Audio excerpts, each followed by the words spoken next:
Solicitor general ಆಗಿ ಅದಾದ ನಂತರ ನೇರವಾಗಿ ಸುಪ್ರೀಂ ಕೋರ್ಟ್ಗೆ ಅವರು ನ್ಯಾಯಾಧೀಶರಾಗಿ ನೇಮಕಗೊಂಡಿದ್ದು ಒಂದು ವಿಶೇಷ. ಮತ್ತು ಅಲ್ಲಿ ನ್ಯಾಯಮೂರ್ತಿಗಳಾಗಿ ಸುಪ್ರೀಂ ಕೋರ್ಟ್ನಲ್ಲಿ ಅವರು ನೀಡಿದಂತಹ ಅನೇಕ ಮಹತ್ವದ ತೀರ್ಪುಗಳ ಬಗ್ಗೆ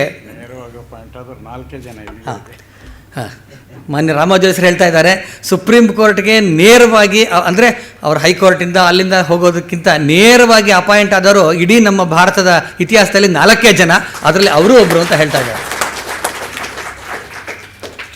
ಅವರು ಆ ಸಂದರ್ಭದ ನ್ಯಾಯಮೂರ್ತಿಗಳಾಗಿ ನೀಡಿದಂತಹ ಅನೇಕ ಮಹತ್ವದ ತೀರ್ಪುಗಳು, ಲ್ಯಾಂಡ್ಮಾರ್ಕ್ ಜಡ್ಜ್ಮೆಂಟ್ಸ್ ಏನಿದೆ, ಅದು ಇವತ್ತು ಕೂಡ ಅದಕ್ಕೆ ಬಹಳ ಗೌರವ ಇರತಕ್ಕಂಥ ಆದೇಶಗಳನ್ನು ಅವರು ಕೊಟ್ಟಿದ್ದಾರೆ. ಅದಾದ ನಂತರ ಅವರಲ್ಲಿ ನಿವೃತ್ತರಾದ ನಂತರ ಟೆಲಿಕಾಂ ಡಿಸ್ಪ್ಯೂಟ್ ಸೆಟಲ್ಮೆಂಟ್ ಅಪೆಲೇಟ್ ಟ್ರಿಬ್ಯುನಲ್ನ ಅಧ್ಯಕ್ಷರಾಗಿ, ನಂತರ ಈಗ ಅವರನ್ನು ಕರ್ನಾಟಕ ಸರ್ಕಾರದಲ್ಲಿ ನಮ್ಮ ಕರ್ನಾಟಕ ರಾಜ್ಯದ ಲೋಕಾಯುಕ್ತರಾಗಿ ಕೆಲಸ ಮಾಡ್ತಾ ಇದ್ದಾರೆ.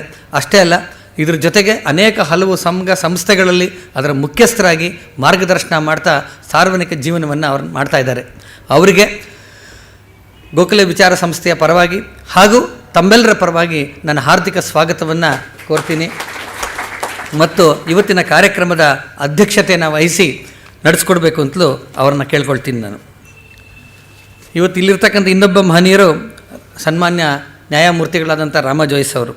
ನಮ್ಮ ನಾಡಿನಲ್ಲಿ ಬಹಳ ಚಿರಪರಿತರಾಗಿರೋಂಥವರು. ಅವರದ್ದು ಬಹುಮುಖ ಪ್ರತಿಭೆ, ಸಾರ್ವಜನಿಕ ಜೀವನದ ಹಲವು ರಂಗಗಳಲ್ಲಿ ಅವರು ಸಾಧನೆ ಮಾಡಿರ್ತಕ್ಕಂಥವ್ರು. ಕರ್ನಾಟಕದ ಉಚ್ಚ ನ್ಯಾಯಾಲಯದಲ್ಲಿ ಅವರು ತಮ್ಮ ವಕೀಲ ವೃತ್ತಿಯನ್ನು ಆರಂಭಿಸಿದರು. ಕರ್ನಾಟಕ ಉಚ್ಚ ನ್ಯಾಯಾಲಯದ ನ್ಯಾಯಾಧೀಶರಾಗಿ, ನಂತರ ಪಂಜಾಬ್ ಮತ್ತು ಹರಿಯಾಣ ರಾಜ್ಯಗಳ ಅಲ್ಲಿನ ಉಚ್ಚ ನ್ಯಾಯಾಲಯದ ಮುಖ್ಯ ನ್ಯಾಯಾಧೀಶರಾಗಿ ಅವರು ಕೆಲಸ ಮಾಡಿದ್ದಾರೆ.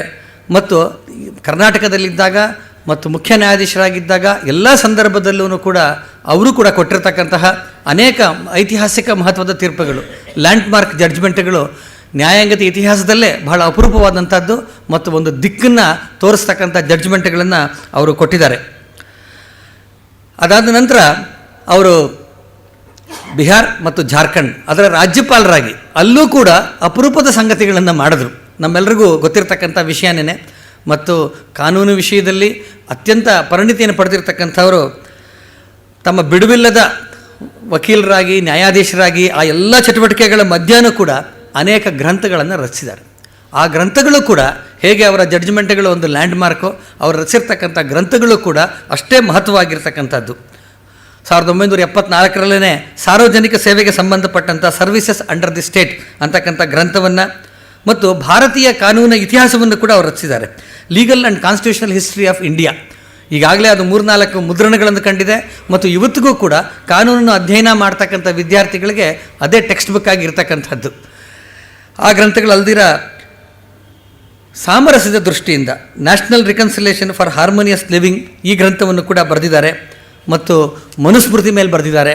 ಅದರ ಜೊತೆಗೆ ಅವರು ಬಹಳ ವಿಶೇಷ ಅಂತ ಹೇಳಿದ್ರೆ, ಸಾರ್ಥಕ ಬದುಕನ್ನು ಒಬ್ಬ ವ್ಯಕ್ತಿ ಹೇಗೆ ನಡೆಸಬೇಕು ಅನ್ನೋ ದೃಷ್ಟಿಯಿಂದ ಭಾರತೀಯ ಜೀವನ ಮೌಲ್ಯಗಳ ಹಿನ್ನೆಲೆಯಲ್ಲಿ ಇಡೀ ಜಗತ್ತಿಗೆ ಬೇಕಾಗಿರ್ತಕ್ಕಂಥ ಮೌಲ್ಯಗಳು ಏನು, ಒಬ್ಬ ವ್ಯಕ್ತಿ ತನ್ನ ಜೀವನವನ್ನು ಹೇಗೆ ನಡೆಸಬೇಕು ಅನ್ನೋದಕ್ಕೆ ಸಾರ್ಥಕ ಬದುಕು ಅನ್ನೋ ಪುಸ್ತಕವನ್ನು ಕೂಡ ಹೀಗೆ ಬರೆದಿದ್ದಾರೆ.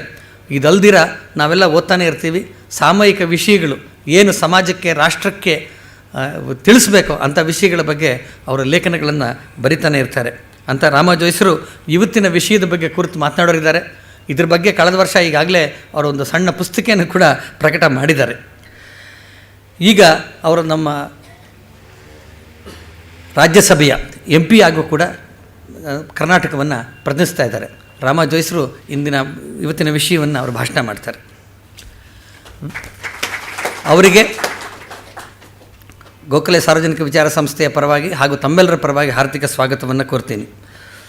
ಇನ್ನೊಬ್ಬ ಮಹನೀಯರು SR ರಾಮಸ್ವಾಮಿಗಳು ಪರಿಚಯ ಮಾಡಿಕೊಡ್ಬೇಕು ಅಂತಂದಾಗ ನನಗೂ ಒಂದು ಪ್ರಶ್ನೆ ಬಂತು. ಈ ವಿಚಾರ ಸಂಸ್ಥೆಯಲ್ಲಿ ಬರ್ತಕ್ಕಂಥ ಜನರಿಗೆ, ಇಲ್ಲಿ ಸಭಿಕರಾಗಿ ಬರೋರಿಗೆ, ಇಲ್ಲಿ ಬೇರೆ ಬೇರೆ ಕಾರ್ಯಕ್ರಮಗಳಿಗೆ ಬರೋರಿಗೆ ಅವರು ಸದಾ ಪರಿಚಿತರು. ರಾಮಸ್ವಾಮಿಗಳು ಕೂಡ ಅವರ ಅತ್ಯಂತ ಆತ್ಮೀಯ ಸಂಬಂಧದಿಂದ ಬಹಳಷ್ಟು ಜನಕ್ಕೆ ಪರಿಚಿತರು. ಜೊತೆಗೆ ಇಲ್ಲಿ ಬರ್ತಕ್ಕಂಥ ಸಭಿಕರಿಗೆ ಅವರು ವೇದಿಕೆ ಮೇಲೆ ಇರ್ತಕ್ಕಂಥವ್ರ ಪರಿಚಯ ಮಾಡ್ಕೊಳ್ಳೋದೇ ಒಂದು ಅತ್ಯಂತ ವೈಶಿಷ್ಟ್ಯಪೂರ್ಣವಾಗಿ ಮಾಡಿಕೊಡ್ತಾರೆ. ಅವ್ರದ್ದೇ ಒಂದು ಛಾಪ್ ಅದರಲ್ಲಿ. ಹಾಗಾಗಿ ಎಲ್ರಿಗೂ ಅವ್ರಿಗೆ ಚಿರಪರಿತರು. ಅವ್ರನ್ನ ಪರಿಚಯ ಮಾಡಿಕೊಡ್ಬೇಕಲ್ಲಪ್ಪ ಅಂತ ಅನ್ನಿಸ್ತಾ ಇತ್ತು. ಆದರೂ ಕೂಡ ರಾಮಸ್ವಾಮಿಗಳನ್ನು ಈ ರೀತಿ ಒಂದು ಪರಿಚಯ ಮಾಡ್ಕೊಳ್ಳೋಂಥ ಅವಕಾಶ, ಚಾನ್ಸ್ ಸಿಗೋದು ಇವಾಗಲೇ, ಇಂಥ ಸಂದರ್ಭದಲ್ಲೇ. ಹಾಗಾಗಿ ಇವತ್ತು ಅವರ ಪರಿಚಯವನ್ನು ಕೂಡ ನಾನು ಮಾಡಿಕೊಡ್ತೀನಿ. ರಾಮಸ್ವಾಮಿಗಳು ಅತ್ಯಂತ ಪ್ರತಿಷ್ಠಿತ ವಿದ್ವಾಂಸರ ಮನೆತನದಲ್ಲಿ ಹುಟ್ಟಿದಂಥವರು. ಆ ವಿದ್ವಾಂಸ ಪರಂಪರೆಯನ್ನು ನಿರಂತರವಾಗಿ ಜೀವನದುದ್ದಕ್ಕೂ ನಡೆಸ್ಕೊಂಡು ಬಂದಂತಕ್ಕಂಥವ್ರು. ಕನ್ನಡ, ಸಂಸ್ಕೃತ, ತೆಲುಗು, ಇಂಗ್ಲೀಷ್ ಭಾಷೆಗಳಲ್ಲಿ ಅವರೊಬ್ಬ ಪ್ರಕಾಂಡ ಪಂಡಿತರು. ಅನೇಕ ಗ್ರಂಥಗಳನ್ನು ಕೂಡ ಅದರಲ್ಲಿ ರಚಿಸಿದ್ದಾರೆ. ಅವರು DVG, ರಾಳಪಲ್ಲಿ ಅನಂತಕೃಷ್ಣ ಶರ್ಮಾ, ವೀರಕೇಸರಿ ಸೀತಾರಾಮ ಶಾಸ್ತ್ರಿಗಳು, ಶ್ರೀಕಂಠ ಶಾಸ್ತ್ರಿಗಳು, ಕೆಲವು ಹೆಸರುಗಳನ್ನು ಮಾತ್ರ ನಾನು ಹೇಳ್ತಿದ್ದೀನಿ. ಇವರೆಲ್ಲರ ಜೊತೆಯಾಗಿ ಕೆಲಸ ಮಾಡಿ ತಮ್ಮ ಯೋಗದಾನವನ್ನು ನೀಡಿ ಅವರ ಸಾಹಿತ್ಯ ಕೃಷಿಗೆ ಬೆನ್ನೆಲುಬಾಗಿ ನಿಂತು ಅದರ ಜೊತೆಗೂ ತಾವು ಬೆಳೆದಂಥವರೇನೇನೆ. ಸುಧಾದಲ್ಲಿ ಓರ್ವ ಸಂಪಾದಕರಾಗಿ ಕೆಲಸ ಮಾಡಿದ್ದಾರೆ. ಅದಾದ ನಂತರ ಉತ್ಥಾನ ಮಾಸಪತ್ರಿಕೆಯ ಸಂಪಾದಕರಾಗಿ ಮತ್ತು ರಾಷ್ಟ್ರೋತ್ಥಾನ ಪ್ರಕಟ ಮಾಡ್ತಕ್ಕಂತಹ ಎಲ್ಲ ಸಾಹಿತ್ಯದ, ರಾಷ್ಟ್ರೋತ್ಥಾನ ಸಾಹಿತ್ಯದ ಮುಖ್ಯ ಸಂಪಾದಕರಾಗಿ ಅವರು ಈಗಲೂ ಕೆಲಸ ಮಾಡ್ತಾ ಇದ್ದಾರೆ. ಬಹುಶಃ ಅವರ ಸಾಹಿತ್ಯ ಕೃಷಿ ಜೀವನ ಅರ್ಧ ಶತಮಾನಕ್ಕೂ ಜಾಸ್ತಿ ನಿರಂತರವಾಗಿ ಮಾಡ್ಕೊಂಡು ಬಂದಿರತಕ್ಕಂಥವರು ರಾಮಸ್ವಾಮಿಗಳು. ಅವರು ಬರೆದಿರ್ತಕ್ಕಂಥ ಕೆಲವು ಪುಸ್ತಕಗಳು ಶತಮಾನದ ತಿರುವಿನಲ್ಲಿ ಭಾರತ, ಸ್ವದೇಶಿ ಜಾಗೃತಿ, DVG ಅವರ ಜೀವನ ಚರಿತ್ರೆ, ದೀಪಿಟಿಕೆಗಳು, ಹೀಗೆ ಅನೇಕ ಪುಸ್ತಕಗಳನ್ನು ಬರೆದಿದ್ದಾರೆ. ಅದಕ್ಕೆ ಸಾಹಿತ್ಯ ಅಕಾಡೆಮಿ ಪ್ರಶಸ್ತಿ ಬಂದಿದೆ. ಕಳೆದ ವರ್ಷ ಅವರಿಗೆ ಕರ್ನಾಟಕ ರಾಜ್ಯದ ರಾಜ್ಯೋತ್ಸವ ಪ್ರಶಸ್ತಿ ಕೂಡ ಬಂತು. ಇದೆಲ್ಲದರ ಜೊತೆಗೆ ಅವರು ಸಾಮಾಜಿಕ ಕಾರ್ಯಕರ್ತರು. ಅನೇಕ ಸಾಮಾಜಿಕ ಚಟುವಟಿಕೆಗಳಲ್ಲಿ ತಮ್ಮನ್ನು ತೊಡಗಿಸ್ಕೋತಾರೆ. ನಮ್ಮ ಗೋಖಲೆ ಸಾರ್ವಜನಿಕ ವಿಚಾರ ಸಂಸ್ಥೆಯ ಆಧಾರ ಸ್ತಂಭ ಅಂತ ಹೇಳಿದ್ರೆ ರಾಮಸ್ವಾಮಿಗಳೇ. DVG ಅವರ ಅತ್ಯಂತ ಪರಮಪ್ರಿಯ ಶಿಷ್ಯರು. DVG ಅವರೇ ಕಟ್ಟಿಸಿದಂಥ ಈ ಸಂಸ್ಥೆ ಆ ಹೆಸರಿಗೆ ತಕ್ಕಂಗೆ ಇರಬೇಕು ಅಂಥೇಳಿ ಅವರ ಈ ಒಂದು ವಯಸ್ಸಿನಲ್ಲೂ ಕೂಡ ನಿರಂತರವಾಗಿ ಇದಕ್ಕೆ ಶ್ರಮ ಹಾಕ್ತಾ ಇದ್ದಾರೆ. ಈ ಸಭಾಂಗಣದ ವಿನ್ಯಾಸ, ಅದ್ರ ಹಿಂದೆ ಬರ್ತಾ ಇರತಕ್ಕಂಥ ನಮ್ಮ ಕಟ್ಟಡ, ಎಲ್ಲದರ ಬಗ್ಗೆನೂ ಅತ್ಯಂತ ಕಾಳಜಿಯಿಂದ, ಸಣ್ಣ ಸಣ್ಣ ಸಂಗತಿ ಬಗ್ಗೆನೂ ಕೂಡ ಅವರು ಯೋಚನೆ ಮಾಡಿ ಮಾಡ್ತಕ್ಕಂಥದ್ದು. ಹಾಗಾಗಿ ಮತ್ತು ಇನ್ನೂ ಒಂದು ವಿಶೇಷ ಅಂತ ಹೇಳಿದ್ರೆ, ಗೋಖಲೆ ಸಾರ್ವಜನಿಕ ವಿಚಾರ ಸಂಸ್ಥೆ ವರ್ಷದಲ್ಲಿ 300 ದಿವಸಕ್ಕೂ ಹೆಚ್ಚು ಕಾರ್ಯಕ್ರಮಗಳನ್ನು ಮಾಡುತ್ತೆ. ಹೆಚ್ಚು ಕಡಿಮೆ ಕಾರ್ಯಕ್ರಮ ಇಲ್ಲದ ದಿವಸವೇ ಇಲ್ಲ. ಅದು ಎಲ್ಲವನ್ನು ಯೋಜನೆ ಮಾಡೋದು ಅಷ್ಟೇ ಅಲ್ದಿರ 3 ತಿಂಗಳ ಮುಂಚೆ ಯೋಜನೆ ಮಾಡಿ ಅದನ್ನು ಪುಸ್ತಕ ರೂಪದಲ್ಲಿ ಪ್ರಕಟ ಮಾಡಿ ಕಳಿಸ್ಬಿಡ್ತಾರೆ. ಹೀಗಾಗಿ ಇಷ್ಟು ಈ ಸಂಸ್ಥೆ ಬಗ್ಗೆ ಅವರ ಕಾಳಜಿಯಿಂದ ಕೆಲಸ ಮಾಡ್ತಾ ಇರ್ತಕ್ಕಂಥದ್ದು. ರಾಮಸ್ವಾಮಿಗಳು ಇವತ್ತು ನಮ್ಮ ಜೊತೆ ವೇದಿಕೆಯಲ್ಲಿದ್ದಾರೆ. ಅವರು ಕೂಡ ನಂತರ ಮಾತನಾಡೋರಿದ್ದಾರೆ. ಇಷ್ಟು ಹೇಳಿ ಮತ್ತೊಮ್ಮೆ ತಮ್ಮೆಲ್ಲರಿಗೂ ಸ್ವಾಗತವನ್ನು ಕೋರಿ ಸನ್ಮಾನ್ಯ ನ್ಯಾಯಮೂರ್ತಿಗಳಾದಂಥ ರಾಮಾ ಜೋಯಿಸ್ ಅವರು ತಮ್ಮ ಉಪನ್ಯಾಸವನ್ನು ನೀಡಬೇಕು ಅಂತ ಹೇಳಿ ಕೇಳ್ಕೊಳ್ತೀನಿ.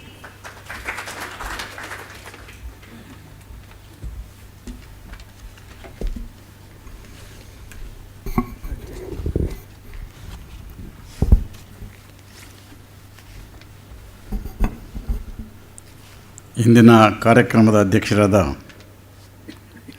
ನ್ಯಾಯಮೂರ್ತಿ ಸಂತೋಷ್ ಹೆಗ್ಡೆ ಅವರೇ, ಗೋಖಲೆ ಇನ್ಸ್ಟಿಟ್ಯೂಟ್ನ ಕಾರ್ಯದರ್ಶಿಗಳಾದ ಶ್ರೀ ರಾಮಸ್ವಾಮಿಯವರೇ, ನ್ಯಾಯಮೂರ್ತಿ ಪುಟ್ಟಸ್ವಾಮಿಯವರೇ ಮತ್ತು ಸನ್ಮಾನ್ಯ ಸಭಿಕರೇ, ನಾಡಿದ್ದು ಗಣರಾಜ್ಯೋತ್ಸವ 2 ದಿವಸ ಇದೆ. ಈ ಸಂದರ್ಭದಲ್ಲಿ ಈ ಕಾರ್ಯಕ್ರಮ ಏರ್ಪಾಡಾಗಿರೋದು ಬಹಳ ಸೂಕ್ತವಾಗಿದೆ. ನಮ್ಮ ಸಂವಿಧಾನಕ್ಕೆ 60 ವರ್ಷ, ಷಷ್ಠಬ್ದಿ ಪೂರ್ತಿ ಶಾಂತಿ ಆಗ್ತಕ್ಕಂಥ ಪರಿಸ್ಥಿತಿ ಬಂದಿದೆ. ಆದರೆ ಇದರಲ್ಲಿ ಈ 60 ವರ್ಷಗಳಲ್ಲಿ ನಮ್ಮ ಸಂವಿಧಾನದ ಪದ್ಧತಿ ಯಾವ ರೀತಿ ನಡಿಬೇಕು, ಇದು ಭದ್ರವಾಗಿ ಬೇರೂರಿದೆಯೇ ಅಂತಂದರೆ ಅನುಮಾನ ಪಡಬೇಕಾಗತ್ತೆ. ಇವತ್ತು ಒಂದು ವಿಷಯ ಇದೆ, ಈ ಥರದ್ದು ಅನೇಕ, ನಾನು ಬೇರೆ ವಿಷಯಗಳಿಗೆ ಹೋಗೋದಿಲ್ಲ. ಇವತ್ತಿರ್ತಕ್ಕಂಥ ವಿಷಯ ಏನು ಅಂದರೆ, ಈಗ ಯಾವ ರೀತಿ ಜಂಟಿ ಅಧಿವೇಶನದಲ್ಲಿ ರಾಷ್ಟ್ರಾಧ್ಯಕ್ಷರು ಮತ್ತು ರಾಜ್ಯಗಳಲ್ಲಿ ರಾಜ್ಯಪಾಲರು ಭಾಷಣ ಮಾಡ್ತಾ ಇದ್ದಾರೆ, ಅದರ ಬಗ್ಗೆ ಯಾವ ರೀತಿ ಕಾರ್ಯಪದ್ಧತಿ ನಡೀತಾ ಇದೆ, ಈಗ ಹೇಗೆ ನಡೀತಾ ಇದೆ, ಸಂವಿಧಾನದ ನಿಯಮಗಳೇನು, ಹೇಗಾಗಬೇಕು ಅನ್ನೋ ಬಗ್ಗೆ ಮೂರು ವಿಭಾಗದಲ್ಲಿ ನಾನು ಕೆಲವು ವಿಷಯಗಳನ್ನು ತಿಳಿಸ್ತೀನಿ. ಸಂವಿಧಾನದ ಪ್ರಕಾರ 87ನೇ ವಿಧಿ ಪ್ರಕಾರ ಪ್ರತಿ ಚುನಾವಣೆ ಆದ ನಂತರ ಮೊದಲನೇ ಅಧಿವೇಶನದಲ್ಲಿ ಮತ್ತು ಪ್ರತಿ ವರ್ಷದ ಮೊದಲನೇ ಅಧಿವೇಶನದಲ್ಲಿ ಜಂಟಿ ಅಧಿವೇಶನ, ರಾಜ್ಯಸಭೆ ಮತ್ತು ಲೋಕಸಭೆ ಎರಡು ಸಭೆನೂ ಸೇರಿಸಿ ಆ ಜಂಟಿ ಅಧಿವೇಶನದಲ್ಲಿ ರಾಷ್ಟ್ರಪತಿಗಳು ತಮ್ಮ ಭಾಷಣವನ್ನು ಮಾಡಬೇಕು. ಅಂದರೆ ಅಧಿವೇಶನವನ್ನು ಉದ್ಘಾಟನೆ ಮಾಡಬೇಕು. ಅಲ್ಲಿ he should inform the parliament about the reason for convening the session ಅಷ್ಟೇ ಇರೋದು.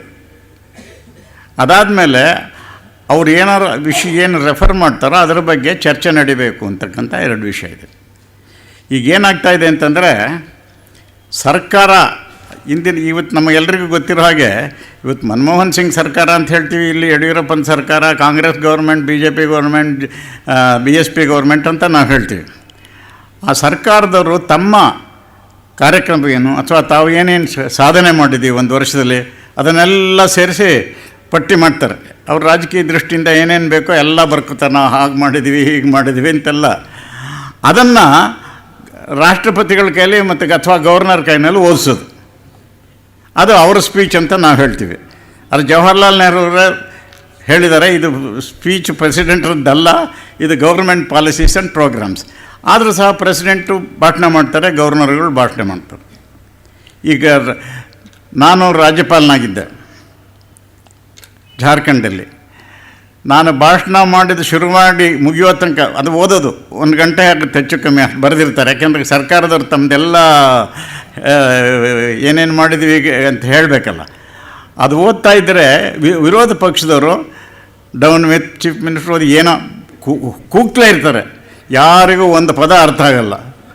ಆದರೆ ಆ ಒಂದು ನಮ್ಮಲ್ಲಿ ಚಟಕ ಶ್ರಾದ್ದ ಅಂತಾರೆ, ಆ ರೀತಿಯಲ್ಲಿ ನಾವು ಓದಿ ಮುಗಿಸೋದು, ಆಮೇಲೆ ಹೊರಟೋಗೋದು. ಅದೇ ರೀತಿ ರಾಷ್ಟ್ರಪತಿಗಳ ಭಾಷಣದಲ್ಲೂ ಹಾಗೆ ಆಗ್ತಾಯಿದೆ. ರಾಷ್ಟ್ರಪತಿ ಭಾಷಣದಲ್ಲಿ ಮೊದಲು ಕೆಲವು ವರ್ಷಗಳಲ್ಲಿ ಮಹಾನಾಯಕರುಗಳು ಕೆಲವರು ಮಧ್ಯೆ ಎದ್ದು ಗಲಾಟೆ ಮಾಡಿ ಅವರಿಗೆಲ್ಲ ಛೀಮಾರಿ ಹಾಕಿದ್ದಾರೆ. ಅದು ಈವಾಗ ಸ್ವಲ್ಪ ರಾಜ್ಯ ಜಂಟಿ ಅಧಿವೇಶನದಲ್ಲಿ ಯಾರೂ ಈ ವಿಧಾನಸಭೆಗಳಲ್ಲಿ ಮಾಡೋದು ಗಲಾಟೆ ಮಾಡೋದಿಲ್ಲ. ಆದರೆ ನಮ್ಮ ಮೊನ್ನೆ ಹೇಳಿದ್ದು, ನಾವು ಹೋದ ಮೇಲೆ ಇನ್ನೊಂದು ಅನುಭವ ಆಗಿದ್ದು ಅಂದರೆ 1 ಗಂಟೆ 10 ನಿಮಿಷ ರಾಷ್ಟ್ರಪತಿಗಳು ಭಾಷಣವನ್ನು ಓದಿದರು. ಸರಿ, ಅದಾದ ತಕ್ಷಣ ರಾಷ್ಟ್ರಗೀತೆಯಾಗಿ ನಾವು ಪಾರ್ಲಿಮೆಂಟ್ ಬೇರೆ ಬೇರೆ ಕಡೆ, ರಾಜ್ಯಸಭೆ ಬೇರೆ, ಲೋಕಸಭೆ ಬೇರೆ ಸೇರ್ತಾರೆ. ಅಲ್ಲಿ ಸೇರಿದಾಗ ಏನಾಗುತ್ತೆ ಅನ್ನೋದು ಅದು ನಮ್ಮ ಮನಸ್ಸಿಗೆ ತುಂಬ ಬೇಜಾರಾಗಿದ್ದು. ಆ ರಾಷ್ಟ್ರಪತಿಗಳಿಗೆ ಧನ್ಯವಾದವನ್ನು ಕೊಟ್ಟು ಮೋಷನ್ ಆಫ್ ಥ್ಯಾಂಕ್ಸ್ ಅಂತ, ರಾಷ್ಟ್ರಪತಿ ಭಾಷಣಕ್ಕೆ ಅಂತ ಧನ್ಯವಾದವನ್ನು ಕೊಡಬೇಕು ಅಂತ ಅಧಿಕಾರದಲ್ಲಿರ್ತಕ್ಕಂಥ ಪಕ್ಷದ ಕಡೆಯಿಂದ ಒಂದು ರೆಸೊಲ್ಯೂಷನ್ ಮೂವ್ ಮಾಡ್ತಾರೆ. ಅದಕ್ಕೆ ರಿಗ್ರೆಟ್ಸ್ ಇಲ್ಲಿ ನೋಡಿ, ನನ್ನ ಹತ್ರ ಅಷ್ಟು ಲಿಸ್ಟ್ ಇಟ್ಕೊಂಡಿದ್ದೀನಿ. ರಾಜ್ಯಸಭೆಯಲ್ಲಿ 265 ರಿಗ್ರೆಟ್ಟು, ಲೋಕಸಭೆಯಲ್ಲಿ 307 ರಿಗ್ರೆಟ್ ರಾಷ್ಟ್ರಪತಿ ಭಾಷಣಕ್ಕೆ. ಏನಂತ? At the end of the motion, that is thanks motion, but regret that there is no mention in the address about reducing the rate of interest of loans of farmers 4% to prevent the incidents of suicides by farmers overburdened by loans. Again, but regret that there is no mention. ಇದೇ ಥರ regret 265 regrets ರಾಷ್ಟ್ರಪತಿ ಭಾಷಣಕ್ಕೆ. ಆದರೆ ಇದರಲ್ಲಿ ರಾಜ್ಯಸಭೆಯಲ್ಲಿ 307 ರಿಗ್ರೆಟ್ಸು ಲೋಕಸಭೆಯಲ್ಲಿ ನಡೀತಾ ಇದೆ. ಅಲ್ಲಿ ಈ ಥರ 4 ದಿವಸ 5 ದಿವಸ ಚರ್ಚೆ ನಡೆಯುತ್ತೆ, ಅದೆಲ್ಲ ಸರಿ. ಆದರೆ ರಾಷ್ಟ್ರಪತಿ ಅಂತ ನಮ್ಮ ರಾಷ್ಟ್ರದ ಅತ್ಯಂತ ಉನ್ನತ ಸ್ಥಾನದಲ್ಲಿರ್ತಕ್ಕಂಥ ವ್ಯಕ್ತಿಯವರಿಗೆ ಆ ಧನ್ಯವಾದವನ್ನು ಕೊಡಬೇಕಾದ್ರೆ ಕೂಡ ರಿಗ್ರೆಟ್ ಯಾಕೆ ಎಕ್ಸ್ಪ್ರೆಸ್ ಮಾಡಬೇಕು? ಆದರೆ ಅದು ನಡೀತಾ ಇದೆ. ಇದನ್ನು ನೋಡಿದ ಮೇಲೆ ಇದಕ್ಕೆ ನಮ್ಮ ಸಂವಿಧಾನದಲ್ಲಿ ಏನು ಆಧಾರ ಇದೆ ಅದನ್ನು ನೋಡಿದಾಗ ನೋಡಿ, ಆರ್ಟಿಕಲ್ 87ನಲ್ಲಿದೆ ಇಷ್ಟೇ: at the commencement of the first session of each general election to the house of the people and at the commencement of the first session of each year, the President shall address both houses of Parliament assembled together and inform the Parliament of the causes of its summons. If only the President says, now that election has taken place and some party has come to power, this is the first session, I am inaugurating this session. ಇಷ್ಟು ಹೇಳಿದರೆ ಸಾಕು. ಅದಲ್ಲದೆ ರಾಷ್ಟ್ರಪತಿ ಆಗಿರ್ತಕ್ಕಂಥರಾದ್ರಿಂದ ರಾಷ್ಟ್ರದಲ್ಲಿ ಜ್ವಲಂತವಾಗಿರ್ತಕ್ಕಂಥ ಕೆಲವು ಸಮಸ್ಯೆಗಳು, terrorist activity ಇರ್ಬೋದು, ಪ್ರವಾಹದ್ದಿರ್ಬೋದು, earthquake ಇರ್ಬೋದು, ಈ ಥರದ್ದು ಏನಾದ್ರು ಸಮಸ್ಯೆಗಳು, ಅಥವಾ ಲಂಚಕೋರ, ನಾನು ಹಿಂದೆ ರಾಧಾಕೃಷ್ಣನ್ ಒಂದು ಸರ್ತಿ ಲಂಚದ ಬಗ್ಗೆ ಕೂಡ ರೆಫರ್ ಮಾಡಿದರು ಅಂತ, ಇಂತಿಂಥ ಸಮಸ್ಯೆಗಳಿದೆ, ದಯವಿಟ್ಟು ಅದರ ಬಗ್ಗೆ ಚರ್ಚೆ ಮಾಡಿ ಪರಿಹಾರ ಕಂಡುಹಿಡ್ಕೊಳ್ಳಿ, ಇಷ್ಟು ಹೇಳಿದರೆ ಸಾಕು. ಆದರೆ ಇವತ್ತಿನ ದಿವಸ 1 ಗಂಟೆ 10 ನಿಮಿಷ ಸರ್ಕಾರದವರು ಮಾಡಿದಂಥ ಇದರಲ್ಲಿ, ಆಮೇಲೆ ಮಧ್ಯದಲ್ಲಿ 36 ಸರಿ ಮೈ ಗೌರ್ಮೆಂಟ್ ಅಂತ ಹೇಳಿದರು. ಇದರಲ್ಲಿ ಕೆಲವರಿಗೆ ಅದರಲ್ಲಿ ಮೈ ಗೌರ್ಮೆಂಟ್ ಹೇಳಿದರೆ ಏನು ತಪ್ಪು ಅಂತ ಹೇಳ್ತಕ್ಕಂಥವ್ರು ಇದ್ದಾರೆ. ಸಂವಿಧಾನದ ಪ್ರಕಾರ executive power of the union vests in the president ಅಂತಿದೆ. ಇದನ್ನು ಸರ್ವಶ್ರೇಷ್ಠ ನ್ಯಾಯಾಲಯದಲ್ಲಿ ಸಂಪೂರ್ಣವಾಗಿ ಇದನ್ನು ಇಂಟರ್ಪ್ರಿಟ್ ಮಾಡಿದ್ದಾರೆ. ಆರ್ಟಿಕಲ್ 53 ಅದೇ ಅದರಲ್ಲಿ ಏನು ಹೇಳಿದೆ, ಸುಪ್ರೀಂ ಕೋರ್ಟ್ ಏನು ಹೇಳಿದೆ ಅಂದರೆ, ನಮ್ಮ ಸಂವಿಧಾನದ ಪ್ರಕಾರ president is only A constitutional head, the executive head is prime minister. ಅಲ್ಲಿ ಚೀಫ್ ಮಿನಿಸ್ಟರ್ ಇಲ್ಲಿ. ಸೊ ಪ್ರೈಮ್ ಮಿನಿಸ್ಟರ್ ಸೇಸ್ ಮೈ ಗೌರ್ಮೆಂಟ್ ಅಂದರೆ ಕರೆಕ್ಟ್. ಅದೇ ರೀತಿ ಚೀಫ್ ಮಿನಿಸ್ಟರ್ ಕೂಡ ಮೈ ಗೌರ್ಮೆಂಟ್ ಅಂತ ಹೇಳಿದ್ರಲ್ಲಿ ಏನು ತಪ್ಪಿಲ್ಲ. ಆದರೆ ಸರ್ಕಾರದ ಎಲ್ಲ ಅವರವರ ನೀತಿಗಳು ಬೇರೆ ಬೇರೆ ಇರುತ್ತೆ. ಅವ್ರು ತಮ್ಮ ನೀತಿ, ತಮ್ಮ ಪ್ರೋಗ್ರಾಮ್ ಏನು, ತಾವೇನೇನು ಲೆಜಿಸ್ಲೇಷನ್ ತರಬೇಕು ಅಂತಿದ್ದೀವಿ, ಇದನ್ನೆಲ್ಲ ಹೇಳ್ತಾರೆ. ಅದನ್ನು ಪ್ರೆಸಿಡೆಂಟ್ ಕೈಲಿ ಓದಿಸೋದು. ಆಮೇಲೆ ಈ ಅಟ್ಲೀಸ್ಟ್ ಥ್ಯಾಂಕ್ಸ್ ಕೊಡಬೇಕಾದ್ರೆ ಕೂಡ ಅದರ ಮೈ ಗೌರ್ಮೆಂಟ್ ಅಥವಾ ಅವರ ಗೌರ್ಮೆಂಟ್ ಅಂತ ಬೇಕಾದ್ರೆ ಅದು ಒಂದು ದೊಡ್ಡ ವಿಷಯ ಅಲ್ಲ. ಆದರೆ ಥ್ಯಾಂಕ್ಸ್ ಕೊಡ್ಬೇಕಾದ್ರೆ ಈ ರೀತಿ ರಿಗ್ರೆಟ್ ಎಕ್ಸ್ಪ್ರೆಸ್ ಮಾಡಿ ಅದನ್ನು ಆಮೇಲೆ ಇದು ವಿಧಾನಸಭೆಗಳಲ್ಲಿ ಏನಾಗ್ತಾ ಇದೆ ಅಂತಂದರೆ, ಅಲ್ಲಿ ಗವರ್ನರಿಗೆ ಭಾಷಣ ಮಾಡೋಕ್ಕೆ ಬಿಡಲ್ಲ. ಮೊನ್ನೆ ಆಗಿರೋದು ನೋಡಿ, 21ನೇ ತಾರೀಕು ಉತ್ತರ ಪ್ರದೇಶದಲ್ಲಿ ಅವರು ಮಾಯಾವತಿಯವರು, ನಾನು ಸ್ಟ್ಯಾಚ್ಯೂ ಮಾಡ್ತಾಯಿದ್ದೀನಿ, ಎಲ್ಲ ಪ್ರತಿಮೆಗಳನ್ನು ಹಾಕ್ತಾಯಿದ್ದೀನಿ, ಅದು ಮಾಡ್ತೇನೆ, ಮೈ ಗೌರ್ಮೆಂಟ್ ಡಸ್ ಇಟ್, ಅವರಿಗೆ ಗವರ್ನರಿಗೆ ಭಾಷಣ ಮಾಡೋಕ್ಕೆ ಬಿಡಲಿಲ್ಲ. ಆ್ಯಕ್ಚುಲಿ ಹಾಗೆ ಭಾಷಣ ಮಾಡಿದ್ರೆ BL ಜೋಶಿ ಗವರ್ನರು ಹೊರಟೋಗ್ತಕ್ಕಂಥ ಪರಿಸ್ಥಿತಿ ಬಂತು. ನಾನು ಇದರಲ್ಲಿ ಬಿಹಾರಲ್ಲಿ ಗವರ್ನರ್ ಆಗಿದ್ದು ಇನ್ನೊಂದು ಥರ ಆಯಿತು. ಅಲ್ಲಿ ಇದು ನಾನು ಭಾಷಣ ಮಾಡಿದ ತಕ್ಷಣ ಅಲ್ಲಿ ಅಪೋಸಿಷನ್ BJP RJD ಗೌರ್ಮೆಂಟ್. ನಾ ಭಾಷಣ ಮಾಡೋಕ್ಕೆ ಎದ್ದು ನಿಂತ ತಕ್ಷಣ BJP ವಾಕ್ಡ್ ಔಟ್. ನಾನು ಇದರಲ್ಲಿ ಬರ್ತೀನಿ. ಆ BJPನವ್ರು ಮಾಡಿದಂಥ ತಪ್ಪು ರಾಷ್ಟ್ರಪತಿ ಮತ್ತು ಗವರ್ನರ್ ಅಂತ ಅವ್ರು ನಮ್ಮ ಶ್ರದ್ಧಾಬಿಂದುಗಳು, ಪಾಯಿಂಟ್ಸ್ ಆಫ್ ಆನರ್. ನಾವು ಯಾವುದೇ ಕಾರಣಕ್ಕೂ ಕೂಡ ರಾಷ್ಟ್ರಪತಿ, ರಾಷ್ಟ್ರಧ್ವಜ, ರಾಷ್ಟ್ರಗೀತೆ ಇವು ಖಂಡಿತ ಅವಮಾನ ಮಾಡಬಾರ್ದು. ಇವತ್ತಿನ ದಿವಸ ಆ ಥರ ಆಗ್ತಾಯಿದೆ. ಆದ್ದರಿಂದ ಹೀಗೆ ಬೇಕಾಗಿಲ್ಲ. ರಾಷ್ಟ್ರಪತಿಯವರು ಇದರಲ್ಲೇನಿದೆ, president should referred what is the matter referred in the presidents, ಅದ್ರ ಮೇಲೆ ಡಿಬೇಟ್ ಆಗಬೇಕು ಅಂತ. ಈ ಗೌರ್ಮೆಂಟ್ ಪಾಲಿಸಿ ಇರುತ್ತಲ್ಲ, ಪ್ರೈಮ್ ಮಿನಿಸ್ಟ್ರು ತನ್ನ ಗೌರ್ಮೆಂಟ್ದ ಪಾಲಿಸಿ ಪ್ರೋಗ್ರಾಮ್ ಎಲ್ಲ ಡೀಟೈಲ್ ಬರೆದುಬಿಟ್ಟು ಯಾವ ರೀತಿ ಈಗ ರಾಷ್ಟ್ರಪತಿಗೆ ಬರ್ಕೊಡೋದು ಕೌನ್ಸಿಲ್ ಆಫ್ ಮಿನಿಸ್ಟರ್ಸ್. ಅದನ್ನು president says council of ministers will be placing their policies and program before the Rajya Sabha and Lok Sabha, please debate, I inaugurate. ತಕ್ಷಣ ನ್ಯಾಷನಲ್ ಆ್ಯಂಥಮ್. ಇನ್ನೊಂದೇನು ಅಂದರೆ, thanks giving must be unanimous. ನಮ್ಮ ರಾಷ್ಟ್ರದ ಅತ್ಯಂತ ಉನ್ನತ ಸ್ಥಾನದಲ್ಲಿರೋರಿಗೆ I will thank you but I regret you are a foolish fellow ಅಂದರೆ ಎಷ್ಟು ಅಸಹ್ಯ ಆಗುತ್ತೆ ನೋಡಿ. It is not in good taste. Decorum, dignity, office of the president, ಅದನ್ನಿನ್ನೂ ನಾವು ಇಷ್ಟು ದಿವಸ ಆದರೂ ಕಲ್ತಿಲ್ಲ, 60 ವರ್ಷ ಆದರೂ ಕೂಡ. ಅದನ್ನು ಮಾಡಬೇಕು ಅಂತಕ್ಕಂಥ ದೃಷ್ಟಿಯಿಂದ ನಾನು ಈ ಪುಸ್ತಕವನ್ನು ಬರೆದೆ. ಈ ಪುಸ್ತಕವನ್ನು ಭಾಳ ಸಂತೋಷಪಟ್ಟು ಹಿಂದಿನ ಗವರ್ನರ್ ರಾಮೇಶ್ವರ ಠಾಕೂರ್ರವರು ಇದರಲ್ಲಿ ರಾಜಭವನದಲ್ಲಿ ಇದನ್ನು ಮಾಡಿದ್ದಾರೆ. ಇದಕ್ಕೆ ನೋಡಿ, ಇದರಲ್ಲಿ ಎಲ್ಲ ವಿವರವಾಗಿ ನಾನು ಇದರಲ್ಲಿ ಬರೆದೀನಿ ಕಾರಣಗಳನ್ನೆಲ್ಲ. ಆಮೇಲೆ ವೆಂಕಟಾಚಲಯ್ಯನವರು ನಮ್ಮ ರಾಷ್ಟ್ರದ ಶ್ರೇಷ್ಠ ನ್ಯಾಯಾಧೀಶರಾಗಿದ್ದರು. ಅಷ್ಟಲ್ಲೇ the chairman of the review committee of the working of the constitution. ಅವರು ಇದರಲ್ಲಿ ಏನು ಹೇಳಿದ್ದಾರೆ ಅಂದರೆ, justice Rama Jois has raised is a fresh breeze in parliamentary procedures and compels thought on matters that have become banal by reason of stereotyped speculation ಅಂತ ತುಂಬ ಚೆನ್ನಾಗಿ ಬರೆದಿದ್ದಾರೆ. ಇದನ್ನು ಅವರೇ ಈ ಪುಸ್ತಕವನ್ನು ಬಿಡುಗಡೆ ಮಾಡಿ ರಾಜಭವನದಲ್ಲಿ ಕೂಡ ಮಾತಾಡಿದರು. ಆಮೇಲೆ ಇದನ್ನು ನಾನು ಈ ಬೇರೆ ಬೇರೆ ಕೆಲವು ಮುಖ್ಯಸ್ಥರು ನಮ್ಮ ದೇಶದಲ್ಲಿರ್ತಕ್ಕಂಥ ಕೆಲವು ವ್ಯಕ್ತಿಗಳಿಗೆ ಕಳಿಸ್ಕೊಟ್ಟಿದ್ದೆ. ಅದರಲ್ಲಿ ನೋಡಿ, ಕೆಲವರ ಅಭಿಪ್ರಾಯವನ್ನು ನಿಮಗೆ ಓದಿ ತೋರಿಸ್ತೀನಿ. ಗವರ್ನರ್ ಆಫ್ ವೆಸ್ಟ್ ಬೆಂಗಾಲ್ ಇವರು Gopal Krishna Gandhi. I thank you for your letter so and so. I have glanced through it and look forward to reading it with all the care and the subject deserves, and also written by a reason of your eminence and experience. Former President R. Venkataraman, whom I was privileged to serve as Joint Secretary from 87 to 92, was of the firm opinion that the President address to the joint session of Parliament and Article 87 should be a very brief statement confined to a recital of the business proposed to be taken. What is the agenda to be taken before the just read the agenda and say inaugurate. ಅಷ್ಟು ಹೇಳಬೇಕಿತ್ತು.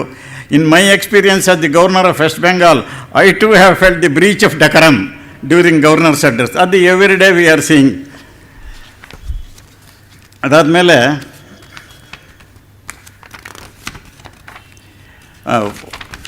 Krishna Iyer, one of the most eminent judges of our country. Now I find your original contribution on the jurisprudence of the president and the governor. Shamsher Singh's case, where I wrote the Shamsher Singh case, 7 judges ಅವರು ಬರೆದಿದ್ದದು.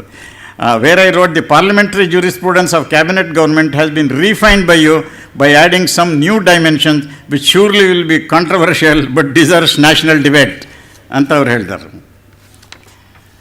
Then Nariman ಅವರು, it is good that you have been thinking about various facets of our constitution, and I am very interested to read about Speaker K.S. Hegde's views of the powers of the president in sending messages. The issue that you raise in your short memo is certainly worth debating, and I would suggest that you introduce a private member's bill in the parliament ಅಂತ ಬರೆದಿದ್ದಾರೆ. ಇದು 86, ಇದಕ್ಕೆ ಸಂಬಂಧ 86 ಅಂತ ಒಂದು article ಇದೆ. ಅದರಲ್ಲಿ ಪ್ರೆಸಿಡೆಂಟಿಗೆ he can send a message to the parliament whenever he finds there is some urgency. ಇವರ ತಂದೆಯವರು ಅವ್ರು ನನಗೆ ಹೇಳಿದರು, ಮೊರಾರ್ಜಿಯವರ ಗೌರ್ಮೆಂಟ್ ಬಿದ್ದೋಯ್ತಲ್ಲ 2 ವರ್ಷಕ್ಕೆ, 77ರಲ್ಲಿ ಎಲೆಕ್ಟ್ ಆಗಿದ್ದು, ಇನ್ನು ಎಷ್ಟು ಸಾವಿರಾರು ಕೋಟಿ ರೂಪಾಯಿ ನಾವು ಎಲೆಕ್ಷನ್ ಮಾಡಿ 5 ವರ್ಷಕ್ಕೆ ಅಂತ 2 ವರ್ಷದಲ್ಲಿ ಗೌರ್ಮೆಂಟ್ ಹೊರಟೋಯ್ತು. ಆವಾಗ ಗುಜರಾತ್ನಲ್ಲಿ, ಮಧ್ಯಪ್ರದೇಶಲ್ಲಿ, ರಾಜಸ್ಥಾನಲ್ಲಿ ಎಲ್ಲ ಕ್ಷಾಮ, ಅಂಥ ದೇಶ ಕಷ್ಟ ಪರಿಸ್ಥಿತಿಯಲ್ಲಿದ್ದಾಗ ಹೆಗ್ಡೆಯವರು ಸಂಜೀವ್ ರೆಡ್ಡಿಯವರಿಗೆ ಹೇಳಿದ್ರಂತೆ, ನೋಡಿ 86ಅಲ್ಲಿ ಮೆಸೇಜ್ ಕಳಿಸಿ ಪಾರ್ಲಿಮೆಂಟಿಗೆ, ದೇಶದ ಪರಿಸ್ಥಿತಿ ಹೀಗಿದೆ, ಇಮ್ಮಿಡಿಯೇಟಾಗಿ ಇನ್ನೊಂದು ಎಲೆಕ್ಷನ್ನಿಗೆ ನಾವು ಹೋಗೋದು ಸರಿಯಿಲ್ಲ, ದೇಶದ ಎಕಾನಮಿಗೆ ಒಳ್ಳೆ ತೊಂದರೆ, ಆದ್ದರಿಂದ ಪಾರ್ಲಿಮೆಂಟಲ್ಲಿ ನೀವು ಯಾರನ್ನಾರು ಒಬ್ಬರನ್ನು ಪ್ರೈಮ್ ಮಿನಿಸ್ಟರಾಗಿ ಎಲೆಕ್ಟ್ ಮಾಡಿ, let him run the government for A 1 or 2 years, ಆಮೇಲೆ ಎಲೆಕ್ಷನಿಗೆ ಹೋಗೋಣ ಅಂತ ಹೇಳಿ ಅಡ್ವೈಸ್ ಮಾಡಿದರೆ ಸಂಜೀವ್ ರೆಡ್ಡಿ ಅವರು ಕೇಳಲಿಲ್ಲ ಅಂತ ಹೇಳಿದರು. ಅದನ್ನು ಬರೆದಿದ್ದನ್ನು ಇವರು ನಾರಿಮನ್ ಭಾಳ, I was very much interest to read about speaker Hegde's views ಅಂತ ಹೇಳಿ ಬರೆದಿದ್ದಾರೆ. ಆಮೇಲೆ ಅದೇ ರೀತಿ ಇವರು ನಮ್ಮ ಲಾ ಮಿನಿಸ್ಟ್ರು ವೀರಪ್ಪ ಮೊಯ್ಲಿಯವರು, the booklet is well researched and exhaustive, its quality and content are outstanding and I found it very useful and informative. I hope Veerappa Moily will be helpful to bring about some change. And then Jawaharlal Gupta, he is a former Chief Justice of Kerala. The President's address is a formal declaration of the start of the session. The ceremony is solemn. The occasion demands dignity and decorum. After the address, House should unanimously pass the vote of thanks, and then, as rightly suggested by you, the Prime Minister should place the policy and programs of the government before the House. That would avoid all the controversy. ಈ ರೀತಿಯಲ್ಲಿ ಅಭಿಪ್ರಾಯಗಳು ಕೂಡ ಬಂದಿದೆ. ಆದ್ದರಿಂದ ನನ್ನ my humble submission is the government should consider it and then motion of thanks ಅಲ್ಲೇ the prime minister should say we thank the president for having inaugurated the session. Leaders of opposition both in Rajya Sabha 1 and Lok Sabha say we second it and pass the resolution with whole function should be over within 15 minutes. And same thing should happen here in the states also. ಇದು ಯಾಕೆ ಗಲಾಟೆ ಆಗುತ್ತೆ ಅಂತ ನೋಡಿ, ಹೇಳಲ್ಲ, ಸರ್ಕಾರದ opposition ಇರ್ತಕ್ಕಂಥದ್ದು ಪ್ರಜಾಧರ್ಮ, ಪ್ರಜಾಪ್ರಭುತ್ವದಲ್ಲಿ ಅದು ಅತ್ಯಂತ ಅವಶ್ಯಕ. ಗೌರ್ಮೆಂಟ್ನವರು ಯಾವುದೋ ಒಂದು ಇಂಥ ಕಾರ್ಯವನ್ನು ಮಾಡಿದ್ವಿ, ಇಂಥ ಯೋಜನೆ ಮಾಡಿದ್ವಿ ಅಂತ ಹೇಳ್ತಾರೆ, ಇನ್ನೊಂದು ಪಕ್ಷಕ್ಕೆ ಅದಕ್ಕೆ ಅವ್ರಿಗೆ ಇಷ್ಟ ಇರೋಲ್ಲ, ಅದು ಸರಿ ಇಲ್ಲ ಅಂತ ಹೇಳಿ, ಆಗ ಅದನ್ನ ಗವರ್ನರ್ ಭಾಷಣದಲ್ಲಿ ನೀವು ಯಾವಾಗ ಹಾಕ್ತೀರಿ ಅಲ್ಲೇ ಗಲಾಟೆ ಮಾಡ್ತಾರೆ. ಅವರಿಗೆ ಡಿಬೇಟ್ ಮಾಡೋ ತನಕ ವೆಯ್ಟ್ ಮಾಡೋ ಅಷ್ಟು ಪೇಷನ್ಸ್ ಕೂಡ ಇರೋದಿಲ್ಲ. ಆದ್ದರಿಂದ ಅದಕ್ಕೆ ಕಾರಣ ಯಾಕೆಂದರೆ ನಾವು we are following the wrong procedure. Constitution nowhere says that, constitution all that is please why session is called and what is the business, ಅಷ್ಟು ಮಾಡಬೇಕು ಅಂತ. ಆ ರೀತಿ ಮಾಡ್ದೇ ಇವತ್ತಿನ ದಿವಸ ಒಂದು ಎಲ್ಲ ಕಡೆಯಲ್ಲಿ ಕೂಡ ಈ ರೀತಿ ಅವ್ಯವಸ್ಥೆ ನಡೀತಾ ಇದೆ. ಪರ್ಟಿಕ್ಯುಲರ್ಲಿ ನಾನು ಹೇಳಿದ್ನ ಈ ರಿಗ್ರೆಟ್ಗಳನ್ನು ನೋಡಿದ್ರೆ ಭಾಳ ಬೇಜಾರಾಗುತ್ತೆ. ಪ್ರೆಸಿಡೆಂಟ್ಸ್ ಅಡ್ರೆಸ್ಸಿಗೆ ಥ್ಯಾಂಕ್ಸ್ ಮಾಡೋ ಟೈಮ್ನಲ್ಲಿ ಐ ರಿಗ್ರೆಟ್ 265 ರಿಗ್ರೆಟ್ಸ್. ಇದರ ಅವಶ್ಯಕತೆ ಇದೆಯಾ? ಇದು ಯಾತಕ್ಕೋಸ್ಕರ, ಎಲ್ಲಿದೆ? ನಾರಿಮನ್ ಅವರು ಭಾಳ ಚೆನ್ನಾಗಿ ಒಂದು ಲೆಕ್ಚರ್ ಕೊಟ್ಟಿದ್ದಾರೆ ಇದರಲ್ಲಿ, ಮದ್ರಾಸ್ನಲ್ಲಿ, ಸೈಲೆನ್ಸಸ್ ಇನ್ ದಿ ಕಾನ್ಸ್ಟಿಟ್ಯೂಷನ್ ಅಂತ. ಕಾನ್ಸ್ಟಿಟ್ಯೂಷನಲ್ಲಿ ಕೆಲವು ಭಾಗಗಳು ಅವರು ಏನು ವಿಷಯವನ್ನು ಎಕ್ಸ್ಪ್ರೆಸ್ ಮಾಡದೇ ಇರ್ಬೋದು, ಆದರೆ ಯಾವ ರೀತಿ ಗಂಭೀರವಾಗಿ ಈಗ ಉದಾಹರಣೆಗೆ governor shall appoint chief minister ಅಂತಿದೆ, ಅವ್ರಿಗೆ ಲೆಜಿಸ್ಲೇಟರ್ ಆಗಿರಬೇಕು ಅಂತ ಅಲ್ಲಿ ಇಲ್ಲೇ ಇಲ್ಲ. ಆದರೆ ಸಂವಿಧಾನದ ಪ್ರಕಾರ ಹೋದರೆ ಲೆಜಿಸ್ಲೇಟರ್ ಆಗಿ ಮೆಜಾರಿಟಿ ಇರೋರನ್ನೇ ಅಪಾಯಿಂಟ್ ಮಾಡಬೇಕಾಗುತ್ತೆ. ಈ ರೀತಿಯಲ್ಲಿ ಸಂವಿಧಾನವನ್ನು ನಾವು ಸರಿಯಾದ ರೀತಿಯಲ್ಲಿ ಇದು ಅನೇಕ ಬೇರೆ ಅಂಶಗಳಿದೆ, ಅದಕ್ಕೆ ನಾವು ಹೋಗಲ್ಲ. ಇದು ಒಂದನ್ನು ನಾವು ಸರಿ ಮಾಡಿಕೊಂಡು ಇದು ಮಾಡಿ ನೋಡಿ. ಯಾವ ಸ್ಟೇಟ್ನಲ್ಲೂ ಕೂಡ ಗವರ್ನರ್ ಸ್ಪೀಚ್ನಲ್ಲಿ ಗಲಾಟೆ ಏನಿರಲ್ಲ. ಗವರ್ನರ್ ಬರ್ತಾರೆ, ಅಜೆಂಡಾ ಹೇಳಿ ಇನಾಗ್ರೇಟ್ ಮಾಡ್ತಾರೆ, ಥ್ಯಾಂಕ್ಸ್ ಕೊಡಿ, ಎಷ್ಟು ಗೌರವವಾಗಿರುತ್ತೆ ರಾಜ್ಯಪಾಲರ ಸ್ಥಾನಕ್ಕೆ ಈ ರೀತಿ ಮಾಡಬೇಕು ಅಂತಕ್ಕಂಥ ಒಂದು ದೃಷ್ಟಿಯಿಂದ ಈ ಪುಸ್ತಕವನ್ನು ಬರೆದು ಈ ಸರಿ ಎಲ್ಲ ಕ್ಯಾಬಿನೆಟ್ ಮಿನಿಸ್ಟರ್ಸಿಗೂ ಕಳಿಸಿದ್ದೀನಿ. ಮುಂದೆ ಬಹುಶಃ ನಾನು 12ನೇ ತಾರೀಕು ಪ್ರೆಸಿಡೆಂಟ್ ಮತ್ತು ಪ್ರೈಮ್ ಮಿನಿಸ್ಟರ್ ಹತ್ರ ವೈಯಕ್ತಿಕವಾಗಿ ಭೇಟಿ ಮಾಡಿ ಬೇರೆ ಯಾರೋ ಕೆಲವು ರಾಜ್ಯಸಭಾ ಅಥವಾ ಲೋಕಸಭಾ ಸದಸ್ಯನ ಕರ್ಕೊಂಡೋಗಿ ರಿಕ್ವೆಸ್ಟ್ ಮಾಡ್ಕೊಂಡು ಅಂತಿದ್ದೀವಿ. ಅವ್ರಿಗೇನಾದ್ರು ಇದು ಸರಿ ಎನಿಸಿ ಬದಲಾಯಿಸಿದ್ರೆ ನಮ್ಮ ದೇಶಕ್ಕೆ ಕ್ಷೇಮ. ಇದೇ ರೀತಿ ಅನೇಕ ಅಂಶಗಳು ನಮ್ಮ ಸಂವಿಧಾನವನ್ನು ಅತ್ಯಂತ ಭದ್ರ ಮಾಡಬೇಕು, ಪ್ರಜಾಪ್ರಭುತ್ವವನ್ನು ಮತ್ತು ಒಳ್ಳೆಯ ಗೌರವಯುತವಾಗಿ ಗಂಭೀರವಾಗಿ ನಡೀಬೇಕು ಅಂತಕ್ಕಂಥ ದೃಷ್ಟಿಯಿಂದ ಈ ಸಭೆಯನ್ನು ಏರ್ಪಡಿಸಿದೆ. ಅದೇ ನಿನ್ನೆ ದಿವಸ ಪತ್ರಿಕೆನೆಲ್ಲ ಅದೇನು ಓದಲ್ಲ ನಾನು. ಅದೇ ಏನು ಗಲಾಟೆ ಆಯಿತು ನಿನ್ನೆ ದಿವಸ ಮಾಯಾವತಿ ಗೌರ್ಮೆಂಟ್ನಲ್ಲಿ. ಇದು ಒಂದು ಕಡೆ ಇಲ್ಲ, ಪ್ರತಿಯೊಂದು ವಿಧಾನಸಭೆಯಲ್ಲೂ ಇದೇ ಥರ ಆಗ್ತಾಯಿದೆ. ಇದಕ್ಕೆ ಮೂಲ ಕಾರಣ ಏನು ಅಂದರೆ ಸರ್ಕಾರದ ನೀತಿಗಳನ್ನು ಗವರ್ನರ್ ಬಾಯಿಂದ ಹೇಳಿಸೋದ್ರಿಂದ ಈ ಥರ ಆಗ್ತಾಯಿದೆ. ಗವರ್ನರ್ ಸ್ಥಾನವನ್ನು ಅಧಿಕಾರದಲ್ಲಿರ್ತಕ್ಕಂಥ ಪಕ್ಷ ಒಂದು ರೀತಿಯಲ್ಲಿ ದುರುಪಯೋಗ ಮಾಡಿದಾಗುತ್ತೆ.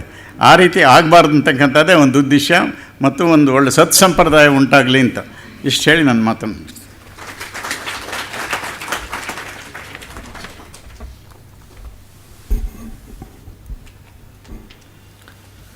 ಸನ್ಮಾನ್ಯ ನ್ಯಾಯಮೂರ್ತಿಗಳಾದಂಥ ಜಸ್ಟಿಸ್ ಪುಟ್ಟಸ್ವಾಮಿ ಅವರು ತಮ್ಮ ಅಭಿಪ್ರಾಯವನ್ನು ನೀಡಬೇಕು ಅಂತ ಕೇಳ್ತೀನಿ.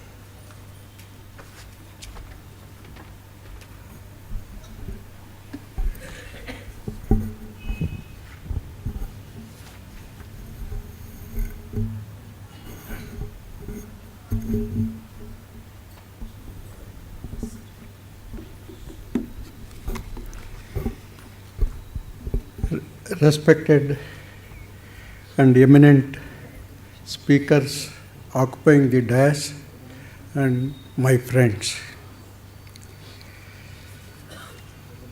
First, I offer my sincere thanks to the organizers to providing me an opportunity to express my views. I have read the booklet of Mr. Rama Joyce with great care and attention more than once. He had given it to me even earlier, and I have read it. It embarks a new thought or a new procedure to be adopted by the President of India and the governors of the state. In writing his booklet or expressing his new views, he has been frank. He has made a great study of the Constitution, and clearly expressed his views both from his erudition and knowledge of the Indian Constitution and also the other constitutions. And apart from that, he has practical experience as Governor of Jharkhand, Governor of Bihar, and presently as the BJP member of the Rajya Sabha, which is occupying with great distinction, and he was elected unanimously. I am not come here only to praise a new thought, a new idea, which has not so far been projected by anyone. I think to this day it has been projected here. My respectful submission is the new thought or the new procedure to be adopted by the President and the governors of the state is worth considering, examining, and I would say with all respect that in the year of Diamond Jubilee of this new year which we are going to celebrate day after tomorrow, let us start at least a new idea, new methodology in the adoption of our President's address and Governor's addresses. mean, I do not want, I mean, Dr. Ramajoyce has referred to the incident in UP. I have got the paper cutting. It contained 43 pages. The speech prepared by the cabinet contained 43 pages of BSP's achievements and programs and policies to be adopted. As soon as the Honorable Governor rose, I mean the opposition, all the parties, entire opposition, Samajwadi Party, BJP Party, Congress, RJD, and all rose in unanimous, I mean as one man, and obstructed his speech. The poor governor, left with no alternative, read the first sentence and the last sentence. It is very interesting. I mean, it is reported. I am not saying it from my what I have got the paper cutting, that too from the Hindu, which always accurately reports. He says he read the first sentence and the last sentence and left the. All this occupied was only 5 minutes, not more than 5 minutes. The proceedings, which are solemn proceedings, occupied only 5 minutes. That's why Ramajoyce, who has attended the parliament and has said, referred to it, and he has even referred to the genesis in the Jawaharlal Nehru's idea, where he says, please don't blame the president, please blame me. If I have made some mistake in the speech delivered by the president, please don't blame the president, please blame me. I mean, I will certainly face the situation. Therefore, my idea, he says, he condemns the reference to the president. Therefore, my respectful submission to the August House is that a time has come, at least a new idea has been floated, and with great maturity of mind, with great thought over the matter. And I would comment that, and I would complete my narration, small speech, with a quotation from Ivor Jennings. Sir Ivor Jennings is supposed to be one of the greatest constitutional writers and authorities on the cabinet government and parliament and other allied matters. His book, particularly Cabinet Government, is something like a Bible for the cabinet system of government, which is prevalent. I mean, it is the same as in England, and in fact, as I remember, there was an article earlier, 151 or so, I think it has now been reshaped, which said the parliamentary procedure shall be the same as in England till the new rules are framed by our constitution. This is what he says. Of course, I don't want to read the entire passage. This is on page 32, Ivor Jennings, Cabinet Government.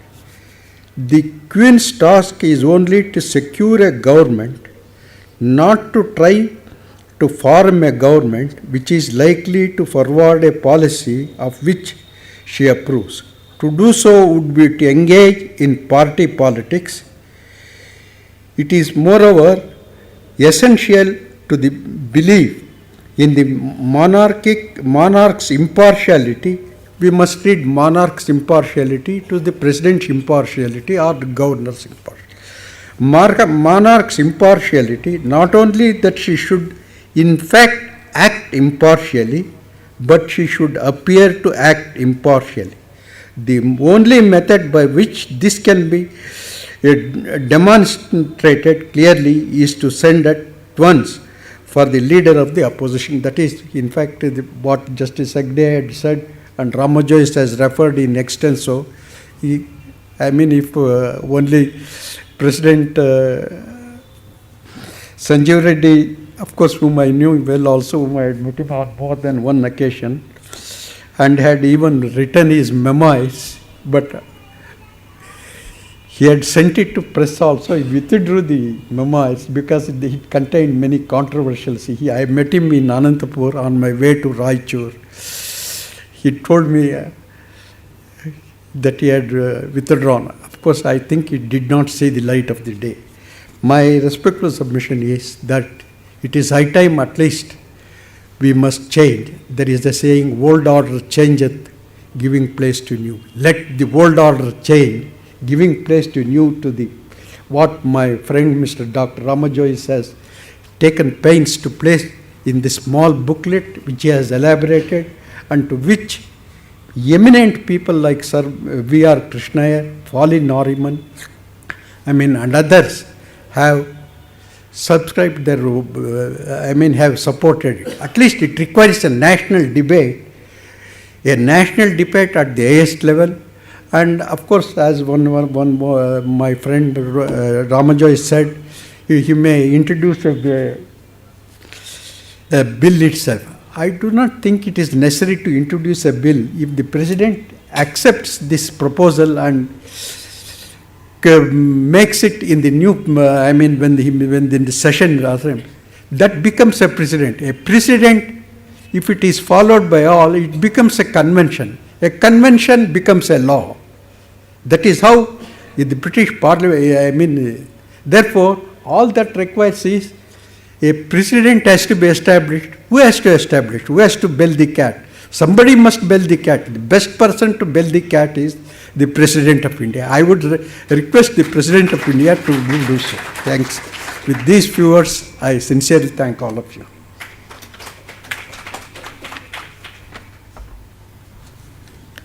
ಸಭೆಯನ್ನು ಉದ್ದೇಶಿಸಿ ಮಾತನಾಡಬೇಕು ಅಂತ ಹೇಳಿ ಸನ್ಮಾನ್ಯ ರಾಮಸ್ವಾಮಿಗಳನ್ನು ಕೇಳ್ಕೊಳ್ತೀನಿ.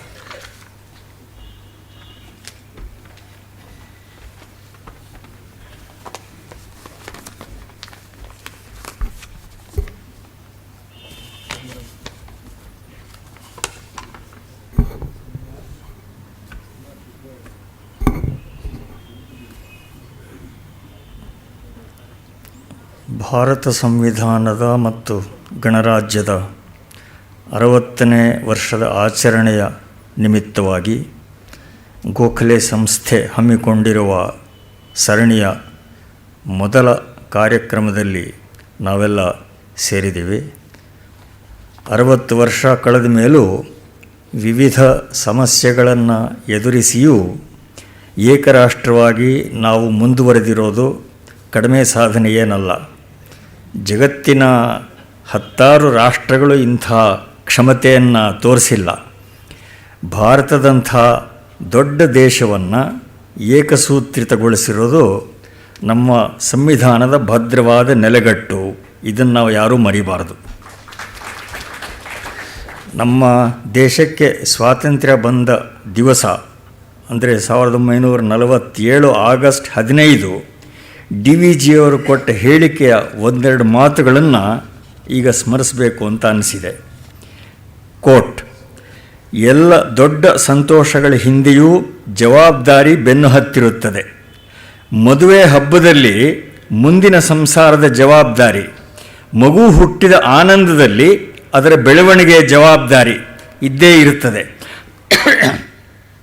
ಸಂತೋಷ ಸಂಭ್ರಮದಲ್ಲಿರುವಾಗ ಇಂತಹ ಜವಾಬ್ದಾರಿಗಳನ್ನು ಜ್ಞಾಪಕಕ್ಕೆ ತಂದುಕೊಳ್ಳುವುದು ಸಾಮಾನ್ಯವಾಗಿ ಯುವಕರಿಗೆ ಇಷ್ಟವಾದದ್ದಲ್ಲ. ಆದರೆ ವಯಸ್ಸಾದವರು ಜವಾಬ್ದಾರಿಯನ್ನು ನೆನಪಿಗೆ ತಾರದಿದ್ದರೆ ಯುವಕರ ಸಂತೋಷ ಕ್ಷಣ ಮಾತ್ರದ್ದಾದೀತು. ರಾಮರಾಜ್ಯದಲ್ಲಿ ಗುಣ ರಾಮನಿಂದ ಆಗಿದ್ದದ್ದು, ಅದು ಆತನ ವ್ಯಕ್ತಿ ಮಹಿಮೆ. ರಾಮರಾಜ್ಯ ನಮಗೆ ಇಲ್ಲದೆ ಹೋದದ್ದು ರಾಮನ ಗುಣ ನಮ್ಮಲ್ಲಿ ಇಲ್ಲದೆ ಹೋದದ್ದರಿಂದ. ಲೋಪ ರಾಮನದಲ್ಲ, ನಮ್ಮದು. ನಮ್ಮ ಗುಣಾವಗುಣಗಳಂತೆ ನಮ್ಮ ರಾಜ್ಯ ಸ್ಥಿತಿ ಎಂದರೆ ಪ್ರಜೆಯಂತೆ ರಾಜ್ಯ. ನಮ್ಮ ರಾಷ್ಟ್ರಾಧ್ಯಕ್ಷ ಸ್ಥಾನ ಕುರಿತು DVG ಇನ್ನೊಂದು ಸಂದರ್ಭದಲ್ಲಿ ಹೇಳಿದರು. ಕೋಟ್: ನಮ್ಮ ಅಧ್ಯಕ್ಷ ಬ್ರಿಟಿಷ್ ರಾಜನಂತೆ ಮಂತ್ರಿ ಸಂಪುಟದ ಮುಖಾಂತರವೇ ಕೆಲಸ ನಡೆಸಬೇಕಾದವನಾದ್ದರಿಂದ ಬ್ರಿಟಿಷ್ ರಾಜನಿಗಿರುವ ಕರ್ತವ್ಯ ಸಮಯಗಳಂಥವೇ ಭಾರತದ ಅಧ್ಯಕ್ಷನದು ಅಂತ ನಾವು ಭಾವಿಸಬೇಕಾಗಿದೆ. ಮಂತ್ರಿಗಳ ಮೇಲೆ ಆತನಿಗೆ ಅಧಿಕಾರ ಇಲ್ಲ, ಆತನ ಪ್ರಭಾವಕ್ಕೆ ಮಾತ್ರ ಅವಕಾಶ ಉಂಟು. ಇದು ಇಂದಿನ ಪರಿಸ್ಥಿತಿ. ಅಧಿಕಾರ ಶಾಸನ ಬಲದಿಂದ ನಡೆಯತಕ್ಕದ್ದು, ಪ್ರಭಾವ ಗೌರವ ಭಾವನೆ ದಾಕ್ಷಿಣ್ಯಗಳಿಂದ ನಡೆಯತಕ್ಕದ್ದು.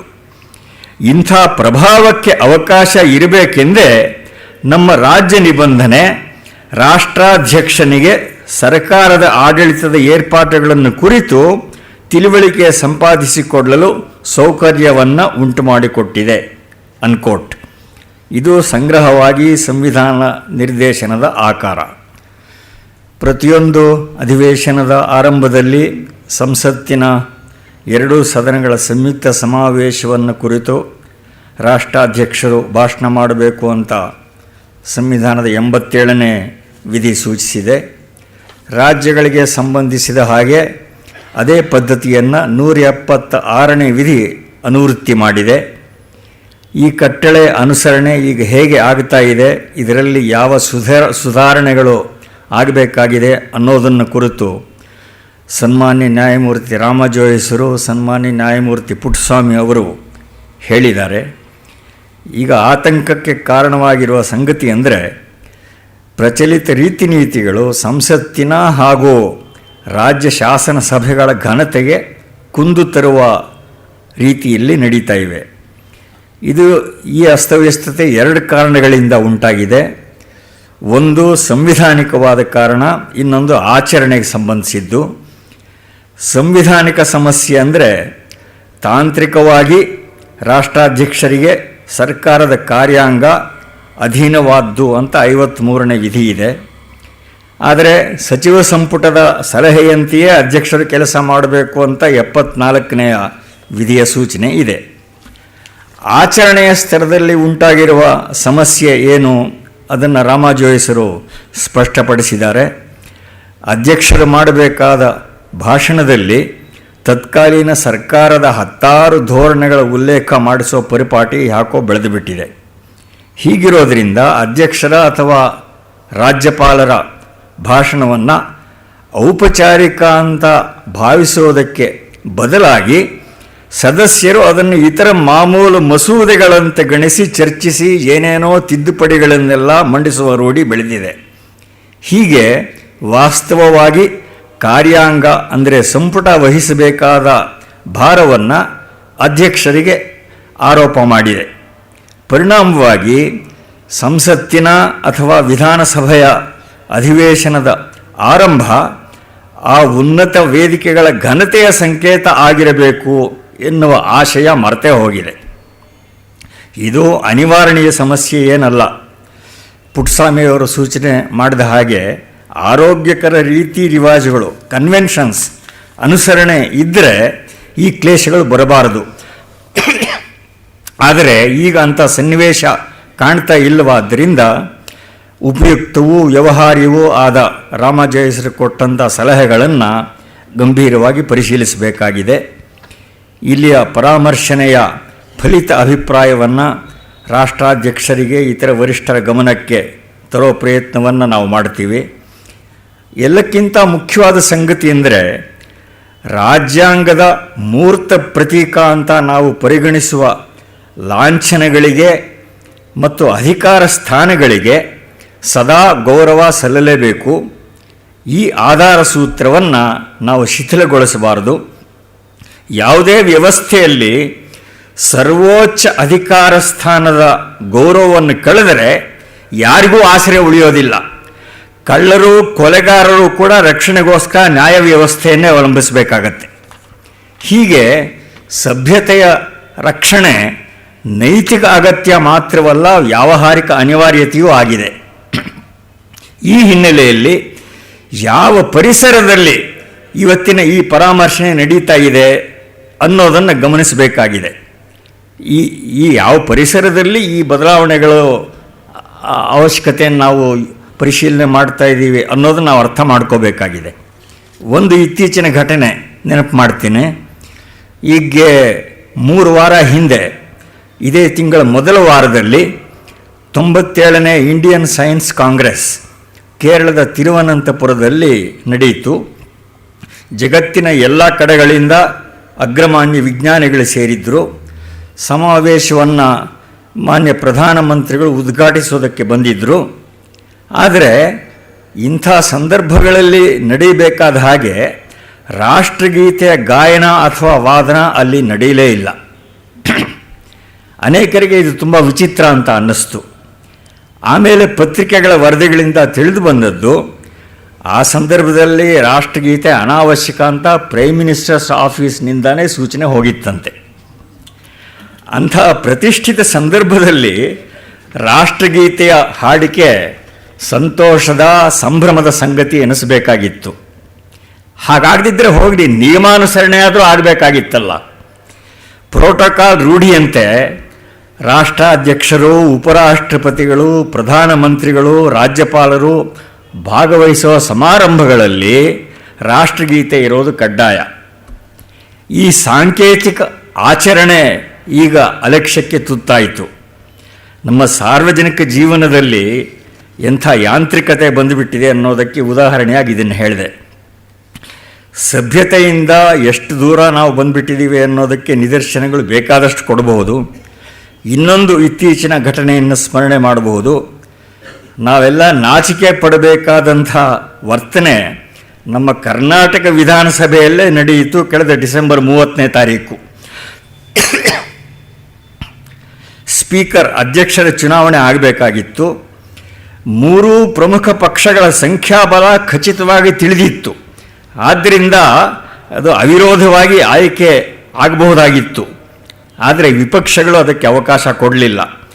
ಏನೋ ಪವಾಡ ನಡೆದಿತ್ತು ಅನ್ನುವ ಚಪಲ. ಎಲ್ಲ ಪಕ್ಷಗಳು ವಿಪ್ ಜಾರಿ ಮಾಡಿದವು. ಮತ್ತು ನಮ್ಮ ರಾಮಾಜೋಯಿಸರು ಇದ್ದ ಬಿಹಾರ್ ಮೊದಲಾದ ಕಡೆ ನಡೆಯುತ್ತವೆ ಅಂತ ನಾವು ಕೇಳ್ತೀವಲ್ಲ, ಅಂಥದ್ದು ನಮ್ಮ ಕಣ್ಣು ಮುಂದೆಯೇ ಅಂಥ ವರ್ತನೆ ಇಲ್ಲಿ ನಡೆದು ಹೋಯಿತು.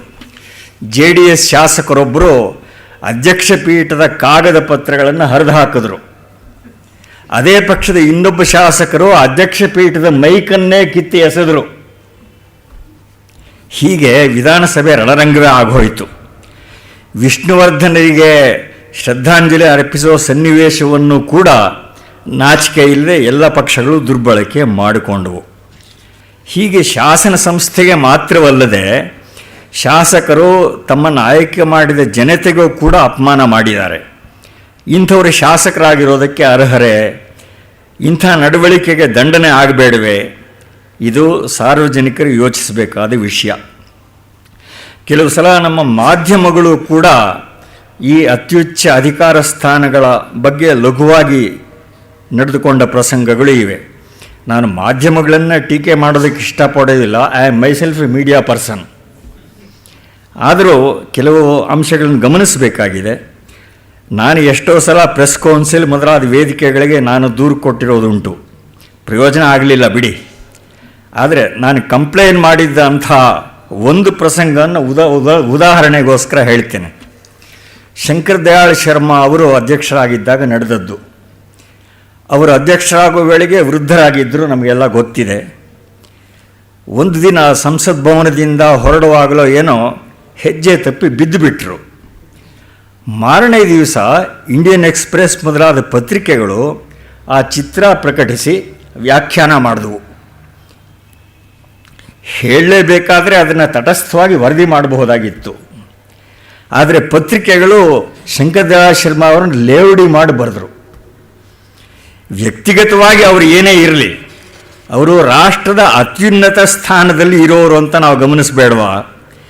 ಎರಡನೇದಾಗಿ, ಒಬ್ಬ ವ್ಯಕ್ತಿಯ ದೈಹಿಕ ದೌರ್ಬಲ್ಯವನ್ನು ಎತ್ತಿ ಆಡೋದಕ್ಕಿಂತ ಹೀನಾಯವಾದ ನಡವಳಿಕೆ ಬೇರೆ ಇರಬಹುದಾ? ಇಂಥ ಇತರ ಪ್ರಸಂಗಗಳು ಬೇಕಾದಷ್ಟಿದೆ, ಆದರೆ ಈಗ ಸಮಯ ಇಲ್ಲ, ಆದ್ದರಿಂದ ಅಷ್ಟಕ್ಕೆ ಮುಗಿಸ್ತೇನೆ. ಸಾರ್ವಜನಿಕ ಜೀವನ ನೀತಿಬದ್ಧವಾಗಿರಬೇಕು ಅಂತ ಹೇಳಲೇಬೇಕಾದ ಸನ್ನಿವೇಶ ಉಂಟಾಗಿದೆ ಅನ್ನೋದ್ರಿಂದಲೇ ನಾವು ಸರಿದಾರಿಯಿಂದ ಎಷ್ಟು ದೂರ ಸರಿದಿದ್ದೀವಿ ಅನ್ನೋದು ಸ್ಪಷ್ಟವಾಗುತ್ತೆ. ಇವತ್ತು ರಾಜನೀತಿ ಅಂತ ಯಾವುದನ್ನು ಕರೀತೇವೋ ಅದಕ್ಕೆ ನಮ್ಮ ಪರಂಪರೆಯಲ್ಲಿ ರಾಜಧರ್ಮ ಅಂತ ಹೆಸರಿತ್ತು. ಅದು ಧರ್ಮಶಾಸ್ತ್ರದ ಭಾಗವೇ ಆಗಿತ್ತು. ಹಿಂದೆ ಬಳಕೆಯಲ್ಲಿದ್ದ ಆ್ಯನಂಡೇಲ್ ಡಿಕ್ಷನರಿಯಲ್ಲಿ ಪಾಲಿಟಿಕ್ಸ್ ಅನ್ನೋ ಮಾತಿನ ಅರ್ಥ that part of ethics which relates to the regulation and government of a nation or state for the preservation of its safety, peace and prosperity. That part of ethics ಅಂತಾನೆ ಡಿಕ್ಷನರಿಯಲ್ಲಿ ಡೆಫಿನೇಷನ್ ಇತ್ತು. ಎಲ್ಲರ ನಡುವಣ ಪರಸ್ಪರ ವ್ಯವಹಾರದಲ್ಲಿ ಸುವ್ಯವಸ್ಥೆ ಇಲ್ಲದೇ ಇದ್ದರೆ ಲೋಕಸ್ಯ ಸಂಸ್ಥಾ ನ ಭವೇತ್ ಸರ್ವಂಚ ವ್ಯಾಕುಲೀ ಭವೇತ್. ದೇಶ ಎಲ್ಲ ಅಸ್ತವ್ಯಸ್ತವಾಗಿ ವ್ಯಾಕುಲತೆ ಹರಡುತ್ತೆ ಅಂತ ಮಹಾಭಾರತದ ಶಾಂತಿ ಪರ್ವ ಹೇಳುತ್ತೆ. ವ್ಯಾಪಾರ ಮೊದಲಾದ ವ್ಯವಹಾರಗಳಲ್ಲಿ ಸಂಧಾನಗಳಿಗೆ, ವಿವಾದಗಳಿಗೆ ಅವಕಾಶ ಇರುತ್ತೆ. ಆದರೆ ರಾಜ್ಯಾಂಗದ ಅಡಿಪಾಯವಾದ ಆಧಾರ ವ್ಯವಸ್ಥೆ ಏನಿದೆ ಅದಕ್ಕೆ ಪಾರಮ್ಯ ಸಲ್ಲತ್ತೆ. ಎಡ್ಮಂಡ್ ಬರ್ಕ್ ಹೇಳ್ತಾನೆ ರಿಫ್ಲೆಕ್ಷನ್ಸ್ನಲ್ಲಿ, the state ought to be looked on with other reverence because it is a partnership not only between those who are living but between those who are living, those who are dead and those who are to be born. ರಾಜ್ಯಾಂಗ ಅನ್ನೋದು ಶಾಶ್ವತ ಮೌಲ್ಯಗಳನ್ನು ಪ್ರತಿಫಲಿಸಬೇಕು. ಪರಾಶರ ಮಾಧವೀಯದಲ್ಲಿ ವಿದ್ಯಾರಣ್ಯರು ಹೇಳ್ತಾರೆ, ಖಡ್ಗಧಾರಿಗಳಾದ 1,00,000 ಜನ ಭಟರು ನಿರಾಯುಧನಾದ ರಾಜನಿಗೆ ತಲೆಬಾಗ್ತಾರೆ. ಅಹೋ ಮಹದಿದಂ ಧರ್ಮಸ್ಯ ಸಾಮರ್ಥ್ಯಂ ಅಂತ. ಮತ್ತೆ D V ಜಿಯವರ ಒಂದು ಸೂತ್ರೀಕರಣವನ್ನು ಸ್ಮರಿಸಿ ನನ್ನ ನಿವೇದನೆಯನ್ನು ಮುಗಿಸ್ತೇನೆ. ನ್ಯಾಯ ಬೀಜ ಸಮಾಜದ ಹೃದಯ ಗುಹೆಯಲ್ಲಿ ಅಡಗಿರುತ್ತೆ. ಪಾರ್ಲಿಮೆಂಟಿನಂಥ ಮಹಾಜನ ಪರಿಷತ್ತಿನಲ್ಲಿ ಅದು ಮೊಳೆತು ಬೆಳೆದು ಸಫಲವಾಗತ್ತೆ. ರಾಜ್ಯ ಶಾಸನ ನ್ಯಾಯದರ್ಶಿಗಳ ಧ್ವನಿ, ಪ್ರಜೆಯ ಅಂಗೀಕಾರ ಪ್ರತಿಧ್ವನಿ. ಪ್ರಜಾಂತರಂಗದಲ್ಲಿ ಧರ್ಮಮೂಲ ನಿದ್ರಿಸಿರುತ್ತೆ. ಶಾಸನ ಸಭೆಯಲ್ಲಿ ಅದು ಎಚ್ಚೆತ್ತು ಮಾತನಾಡುತ್ತೆ. ಹೀಗೆ ನ್ಯಾಯವೆಂಬುದು ಲೋಕದ ಅಂತಃಕರಣದಲ್ಲಿ ನೈಜವಾಗಿ ಇರುವ ಒಂದು ತತ್ವದ ಬಹಿರವತಾರ. ಆದದ್ದರಿಂದಲೇ ಅದಕ್ಕೆ ಲೋಕಾಂಗೀಕಾರ ಅನ್ಕೋಟ್. ಈ ಆಧಾರ ತತ್ವಕ್ಕೆ ಅನುಗುಣವಾಗಿ ನಮ್ಮ ಸಂಸದೀಯ ಸಂಸ್ಥೆಗಳ ನಡಾವಳಿಗಳು ಇರಲಿ ಅಂತ ನಾವೆಲ್ಲ ಹಾರೈಸೋಣ. Let us not trivialise the highest institutions of our political system ಅಂತ ಮನವಿ ಮಾಡ್ತಾ ನನ್ನ ನಿವೇದನೆಯನ್ನು ಮುಗಿಸ್ತೇನೆ.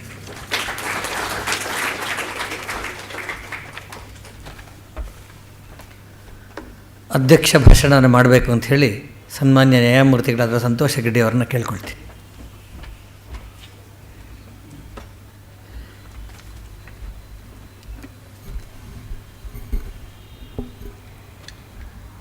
Very good morning to you all.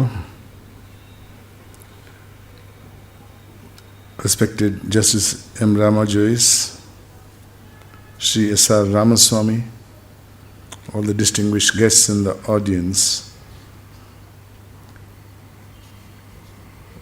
I am fully in agreement with the suggestions made by Justice Rama Joyce in regard to the procedure to be followed in the presidential address to the joint houses of the parliament, as also in the states by the governor to the assembly. After reading the reasons given by him in his booklet, I don't think anybody who has some knowledge of things happening in the parliament would disagree with him, and his proposal that the President's address to the Joint Assembly should be brief and should not have anything to do with the achievements or proposals of the government of the day, because these are all political in nature and the President is above politics. And even the reference or the practice that is being followed by the President as referring to the government as my government, according to me, is wholly inappropriate, because he is not a political personality. Once he occupies the chair of the President, he doesn't represent any political party. A government is always represented by a political party. It may be a government of the country, but it is not proper, even in my view, as has been stated by Justice Rama Joyce, to refer to the government of the day as my government. And the issues to be raised in his speech also should not be controversial, should not be something which is in praise of the party in power, because the President is above all these party politics, and it is the responsibility of the government which proposes various schemes and other things. Therefore, I wouldn't want to go further or dilate on what is written in the booklet, since I'm wholly in agreement with what Justice Ramajoyce has stated in his booklet.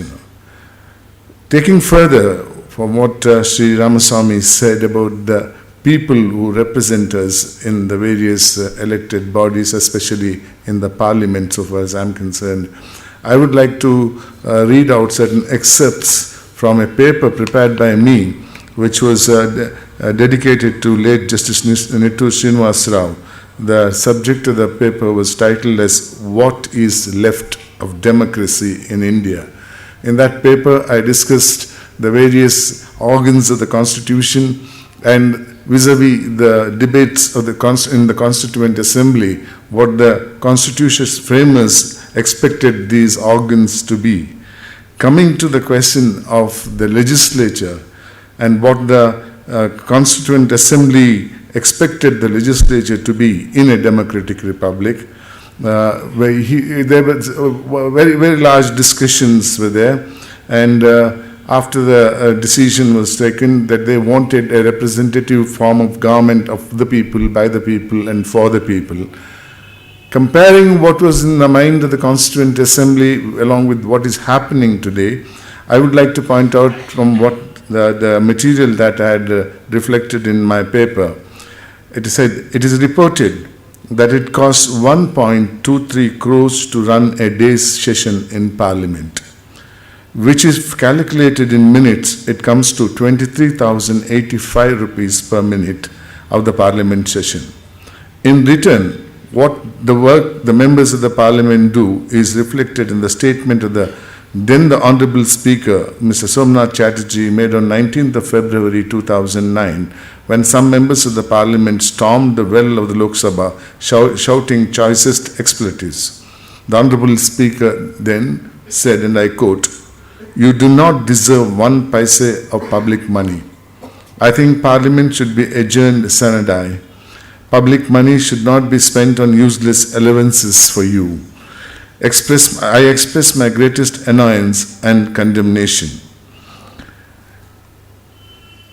In referring to the discussion in the Constituent Assembly, the Honourable Speaker reported to have said, "All of us in Parliament need to be concerned about disorderly behavior in the House and endeavour to restore true democratic culture into functioning of these institutions. Once people lose faith in the system, no force, no army can help and save the system. You are not serving the people by shouting. Look at your behavior. You are threatening. I'm not going to accept this. You should know how to behave in the House." Continuing further, in Hindi, he said, which if translated into English, it says, "They do not read anything, nor do they listen." He even compared the 0 hour of the Parliament to be the most unruly hour. Statistics show in 2007, with respect to Honorable Justice Ramajoyce, statistics show in 2007, Rajya Sabha passed 32% of the bills, not including financial bills, with little or no discussion. The percentage of bills passed with almost no discussions in the Rajya Sabha increased from 26% in 2005 to 32% in 2007. During the same period, the number of bills on which substantial debate took place reduced from 29% in 2005 to 24% in 2007. Out of 485 Lok Sabha MPs, which does not include ministers, only 107 spoke on some legislative issues in 2007. Of these, 89 MPs spoke 3 times or less. 12 MPs spoke about 4 to 7 times. 6 MPs spoke 8 times or more in 2007. While addressing the 14th All India Whip Conference in February 2008, the Vice President of India stated, and I quote, "The single most important issue of concern today is the decreasing credibility of our legislature as the effective institution capable of delivering public good and contributing to effective formulation of laws and public policies. The instrumentality at the disposal of the legislature had either been blunted or has become dysfunctional. While this is what the elected representatives contribute to the legislative process, it cannot be but noticed the background of the elected representatives. A recent statistics from the Election Watch indicates 150 MPs in the current parliament have criminal records, an increase of 17.2% over the previous Lok Sabha. There are 412 criminal cases against all MPs put together. There are 12 MPs with serious criminal charges against them, which is 1 in every 13 MPs. While this is the criminal background, an article published in Deccan Herald dated 19th November 2009 under the title Business of Politics, Why Madhukoda is Not an Exception states, and I read, an analysis of recontesting candidates for the last Lok Sabha election revealed that the average asset value increase of all these MPs was 287%, equal to 2.75 crores for each MP. The maximum asset increase was 9.137%. Surely this is the business to be in, if ever there was one, unquote. In another article published in Times of India, Bangalore, dated 20th November 2009, under the title, Netas Double Their Fortune, unquote. It specifically mentions the phenomenal financial growth of certain elected representatives. It notes that former Chief Minister Madhukoda is being investigated for allegedly building a 4,000 crore business empire stretching from Liberia to Thailand. He began his career as a daily wager. One of his cabinet colleagues once lived in Indira Awas Yojana house. He has now 2 bungalows worth 18 lakhs. He was once landless. Now he boasts of more than 19 acres of land. He owns 2 Ford SUVs, a tractor and a motorcycle. Another colleague of the chief minister in the cabinet did not even own a motorcycle, now has a Scorpio and a house worth 55.54 lakhs and a dairy farm. Another MLA of the same state was once a rickshaw puller in 2005. He showed his worth as 45 lakhs, which grew to 1 crore in 2009. This is my quotation. Nobody can grudge this financial success, but the question still remains, where from these money came and at whose cost? The answer for this question is not far to seek. That apart, in India, if India is a land of fortunes, it should be across the population and not confined to elected people only.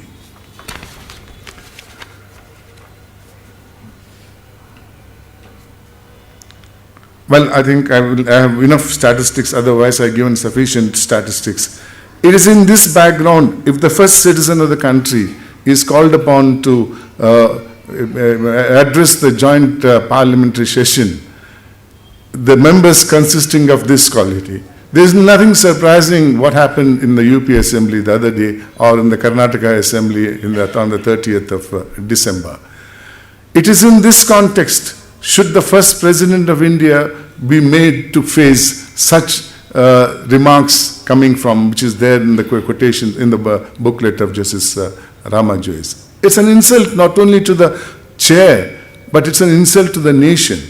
It's an insult to the people who have chosen those representatives whose conduct are under the scanner.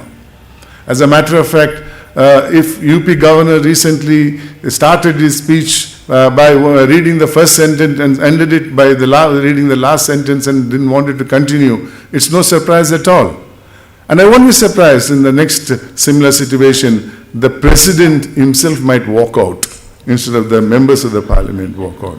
We don't want that situation to occur. Let us change this procedure as suggested by Justice Rama Joyce. Let's give respect to that post and let the president come as suggested by Rama Joyce, declare the session open and gracefully go out.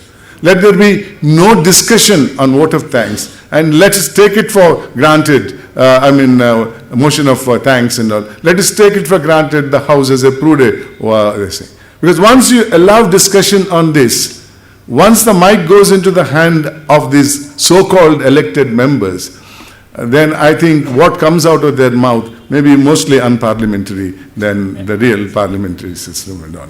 With this, I fully endorse what Justice Ramajoyce has said, and it couldn't be very early. As a matter of fact, I think this suggestion has come quite late.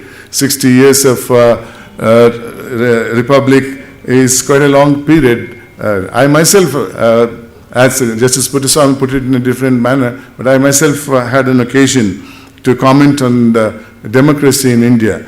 In 2007, when Indian independence was being 60th independence was being celebrated, and there was a function organized by ZTV, a question was asked. The question was, in the 60 years of independence, who is your ideal Indian?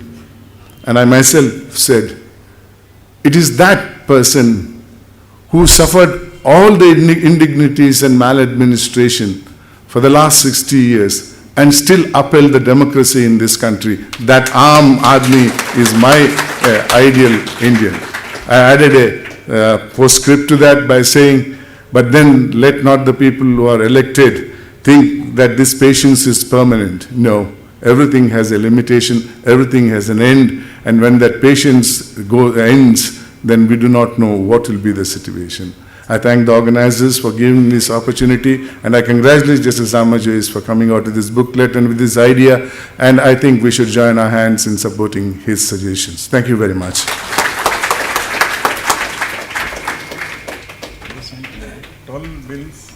Bills in 10 minutes. This is one thing, it's a concern to me. I have referred to it quite often from various platforms. On 23rd of December 2008, Parliament passed 13 bills in 12 minutes, 17 bills in 12 minutes. You can imagine the discussion that has gone into it, and our representatives must have thought, given a lot of thought to it, how it will help my constituency. I'm really not concerned with the 16 other bills, but I was concerned with one bill. That is why I keep speaking about it. That is an amendment to the Prevention of Corruption Act of 1947. Thank God, thank you very much, Justice Ramajoyce, for reminding me. It's an opportunity for me to explain now. In 1947, then the government thought that the provision in the Indian Penal Code was not sufficient for dealing with the corruption at that point of time, in 1947. As any crime increases, it is a normal practice of the government of the day or the legislature to think of more stricter ways of preventing this crime and punishing the culprits. From 47 to 2008, can anybody say corruption is reduced? But our parliament thought so, it is reduced. It brought amendment by amending 3 sections in the Prevention of Corruption Act. Those 3 sections were the most important sections necessary for the investigating agency to take a corrupt officer or a public servant to get a conviction. Those 3 sections were deleted even without discussion. Let me give you one example what one of the sections is. I can tell you all 3 sections. There was a provision, an illustration, which required a public servant under his service law to give his assets and liabilities declaration to his senior officer. And if he has furnished that declaration, and the investigating agency in the process of investigation finds more assets than what he has declared, then the burden was on the officer to prove how he acquired that assets. That illustration was, the presumption was deleted. Now it is the investigating agency which will have to prove that. The second one was, there's a notorious section 19 in the Prevention of Corruption Act, requiring a sanction for prosecuting a person who, in the eyes of the investigation agency, or thinking of the investigating agency, is liable for prosecution under the Prevention of Corruption Act. 19 requires the investigating agency to get sanction from the government for prosecuting. That is an issue which is still being discussed at various stages, and there's a writ petition pending in the High Court. That protection of sanction was not available to a retired government servant. By one of these amendments, they extended it to the retired government servants also. For them also it is necessary now. Here I would like to add a caveat. Under the Prevention of Corruption Act in 1988, even a bribe giver is made an offender punishable with the same sentence as the bribe receiver. Now, if the bribe giver is not a public servant, normally he isn't, he is an ordinary citizen. He is caught with the public servant, maybe like me, demanding bribe. Both of us are guilty, but to prosecute me, they require a sanction. To prosecute the ordinary citizen, no sanction is necessary. This is our republic. That is, that a citizen who is a public servant or a person who is a public servant is protected under a statute, and an ordinary citizen in republic is not protected. He can be convicted without my being even taken to the court of law. The third section is Section 13(1)(d), which says, if a public servant in his process of duty deliberately, word uses deliberately, takes a decision whereby he causes loss to the state and gain to the third party, then he was also guilty of it. That is participating in a conspiracy to cause loss to the state. That word is deliberate, not otherwise. That section has been deleted. These are the three sections which were deleted on 23rd of December 2008 without any discussion whatsoever. Thank you.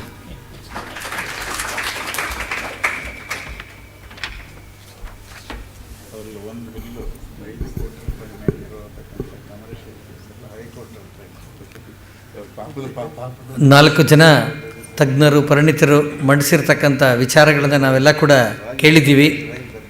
ಈಗಾಗಲೇ ಸನ್ಮಾನ್ಯ ರಾಮಸ್ವಾಮಿಗಳು ತಿಳಿಸಿದ ಹಾಗೆ ಈ ಸಭೆಯಿಂದ ಒಂದು ನಿರ್ಣಯವನ್ನು ಮಾಡಿ, ಇದಕ್ಕೆ ಸಂಬಂಧಪಟ್ಟಂಥ ಒಂದು ನಿರ್ಣಯವನ್ನು ಮಾಡಿ, ನ್ಯಾಯಮೂರ್ತಿಗಳಾದಂಥ ಸಂತೋಷ್ ಹೆಗಡೆ ಅವರ ಅಧ್ಯಕ್ಷತೆಯಲ್ಲಿ ಈ ನಿರ್ಣಯ ಆಗಿದೆ ಅಂತ ಹೇಳಿ, ಆ ನಿರ್ಣಯವನ್ನು ನಮ್ಮ ರಾಷ್ಟ್ರಾಧ್ಯಕ್ಷರಿಗೆ ಮತ್ತು ಪ್ರಧಾನಮಂತ್ರಿಗಳಿಗೆ ನಾವು ಕಳಿಸ್ಬೇಕು. ಅದಕ್ಕೋಸ್ಕರ ಆ ನಿರ್ಣಯವನ್ನು ಈಗ ನಾನು ಓದ್ತೀನಿ, ಆನಂತರ ತಾವು ಅನುಮೋದಿಸಬೇಕು ಅಂತ ಹೇಳಿ ಕೇಳ್ಕೊಳ್ತೀನಿ. At this meeting held at Gokhale Institute of Public Affairs, Bangalore, today, the 24th January 2010, on the topic of President Address to Parliament and Governor's Address to Legislatures, after consideration of relevant articles of the Constitution, it was resolved as follows. On consideration of the wording of Article 87 of the Constitution of India, which requires the President to address the first session after each general election or the first session of each year to the House of Parliament assembled together and inform the Parliament as to the causes of its summons, and also provides for allotment of time for discussion on matters referred to in such address, and the present practice, it was resolved that it would be appropriate that address of the President should be brief and should only refer to the policies and programs of the government prepared by the Council of Ministers, which shall be placed before each of the houses of the Parliament, and should proceed to pass motion of thanks to the President immediately after the address in the joint session itself, unanimously, and thereafter the debate on the policies and programs of the government should take place in each of the houses of Parliament instead of the present system of President reading the entire policies and programs of the government and thereafter taking up motion of thanks separately in each of the houses of the Parliament, subjecting it to innumerable amendments, expressing regret, and that the same method should be followed in each of the states, and that the same method should be followed in each of the states, having regard to the fact that Article 176 is worded similarly as Article 87, and this method is befitting the dignity and decorum of the two gubernatorial offices, which are points of honor and solemnity of the occasion, and that nothing should be done which is derogatory to these offices. The meeting authorized the Gokhale Institute of Public Affairs to send the resolution to His Excellency the President of India and the Honorable Prime Minister for consideration. ದಯವಿಟ್ಟು ಇದನ್ನು ಅನುಮೋದಿಸಬೇಕು.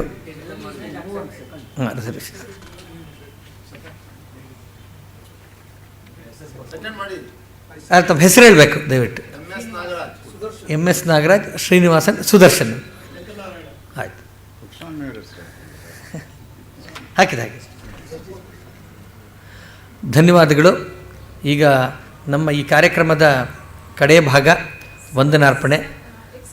ಹಾಂ, Cutting across certain formalities, sir, may I ask a doubt, sir? A constitutional question which has been haunting me for a long time, sir. I am Dr. Meena Tonki, sir. I am the principal of JSS Circular College. Sir. Sir, with the permission of the chair, sir, may I? permission is granted. Please ಬನ್ನಿ. Please come here.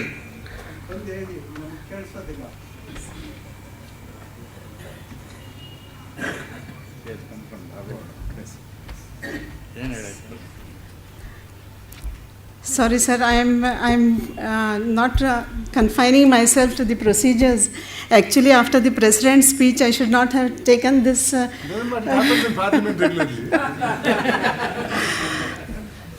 So I was actually tempted to raise this question because so many constitutional experts are there on the dais and also in the audience.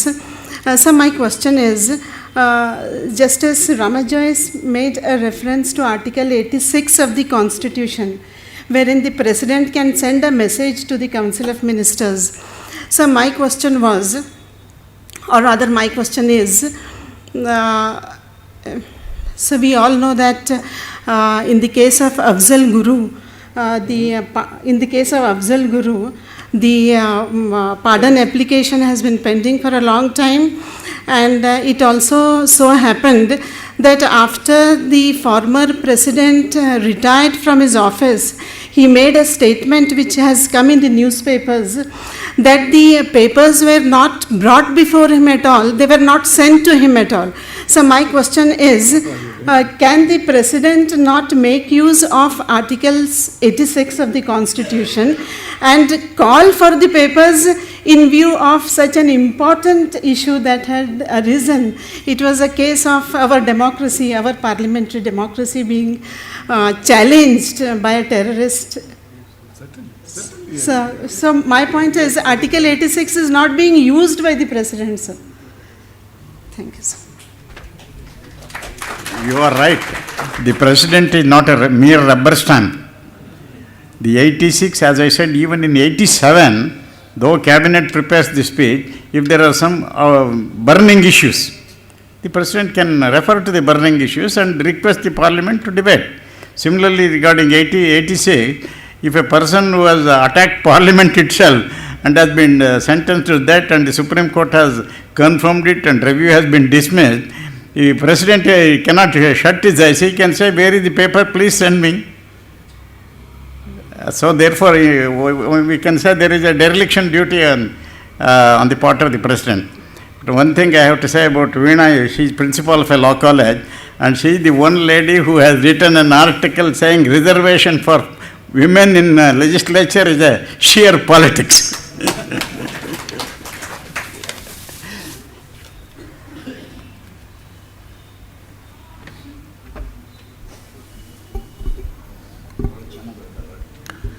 ಕಾರ್ಯಕ್ರಮದ ಕಡೆಯ ಭಾಗ ನಮ್ಮ ರಾಷ್ಟ್ರಕ್ಕೆ ಸಂಬಂಧಪಟ್ಟಂಥ, ಅದರಲ್ಲೂ ವಿಶೇಷವಾಗಿ ನಮ್ಮ ಗಣರಾಜ್ಯಕ್ಕೆ ಸಂಬಂಧಪಟ್ಟಂಥ ಶ್ರದ್ಧಾ ಕೇಂದ್ರಗಳನ್ನು, ಶ್ರದ್ಧಾ ಬಿಂದುಗಳನ್ನು ರಕ್ಷಣೆ ಮಾಡುವಂಥದ್ದು, ಸಮಾಜದಲ್ಲಿ ಮತ್ತು ನಮ್ಮೆಲ್ಲ ಜನತಾಂತ್ರಿಕ ವ್ಯವಸ್ಥೆಯಲ್ಲಿ ಸಭ್ಯತೆ ಇರಬೇಕು ಅನ್ನೋದ್ರ ಬಗ್ಗೆ ಸವಿಸ್ತಾರವಾಗಿ ನಮಗೆ ವಿಚಾರಗಳನ್ನೆಲ್ಲ ತಿಳಿಸಿ ಮಾರ್ಗದರ್ಶನ ಮಾಡಿದಂಥ ಮತ್ತು ಕಾರ್ಯಕ್ರಮದ ಅಧ್ಯಕ್ಷತೆಯನ್ನು ವಹಿಸಿದಂಥ ಸನ್ಮಾನ್ಯ ನ್ಯಾಯಮೂರ್ತಿಗಳಂತ ಸಂತೋಷ್ ಹೆಗ್ಡೆ ಅವರು ಬಂದಿದ್ದಾರೆ. ಸಾಧಾರಣವಾಗಿ ನಮ್ಮೆಲ್ಲ ಕಾರ್ಯಕ್ರಮಗಳು ನಾವು ಕರೆದಾಗ ಬಂದು ಮಾರ್ಗದರ್ಶನ ಮಾಡ್ತಾ ಇದ್ದಾರೆ. ಸಾರ್ವಜನಿಕದ ಬೇರೆ ಬೇರೆ ಸಂಸ್ಥೆಗಳಲ್ಲೂ ಕೂಡ ಅವರ ಮಾರ್ಗದರ್ಶನಗಳನ್ನು ನಾವು ಕೇಳ್ತಾ ಇರ್ತೀವಿ.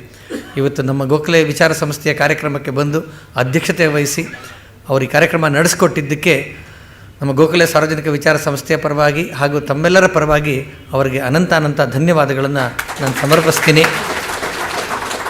ನಮ್ಮ ಗೌರವ ಕಾರ್ಯದರ್ಶಿಗಳಾದಂತಹ ಸನ್ಮಾನ್ಯ ರಾಮಸ್ವಾಮಿಗಳು ಅವರಿಗೆ ಮಾಲಾರ್ಪಣೆ ಮಾಡಬೇಕು ಅಂತ ಹೇಳಿ ಕೇಳ್ಕೊಳ್ಳಿ.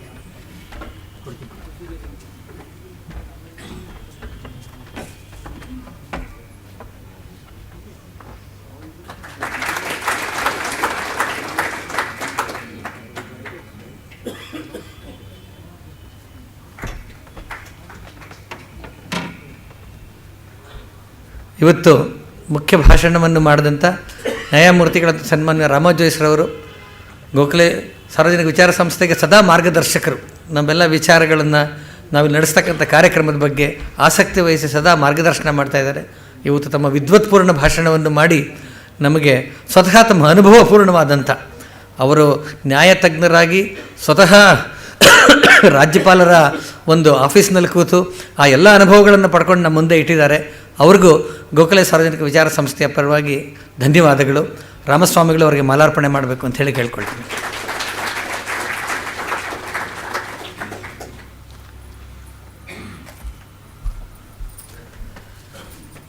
ಕಾರ್ಯಕ್ರಮದಲ್ಲಿ ಮಾತನಾಡಿದಂತಹ ಜಸ್ಟಿಸ್ ಪುಟ್ಟಸ್ವಾಮಿ ಅವರಿಗೆ ನಮ್ಮ ಧನ್ಯವಾದಗಳು.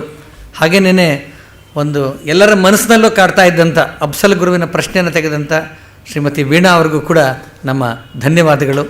ಈ ಕಾರ್ಯಕ್ರಮಕ್ಕೆ ಬಂದು ಇದನ್ನು ಯಶಸ್ವಿ ಮಾಡಿದಂತಹ ಎಲ್ಲ ಸಭಿಕರುಗಳಿಗೂ ಕೂಡ ವಂದನೆಗಳು. ಕಾರ್ಯಕ್ರಮ ಮುಕ್ತಾಯ ಆಗಿದ್ದು.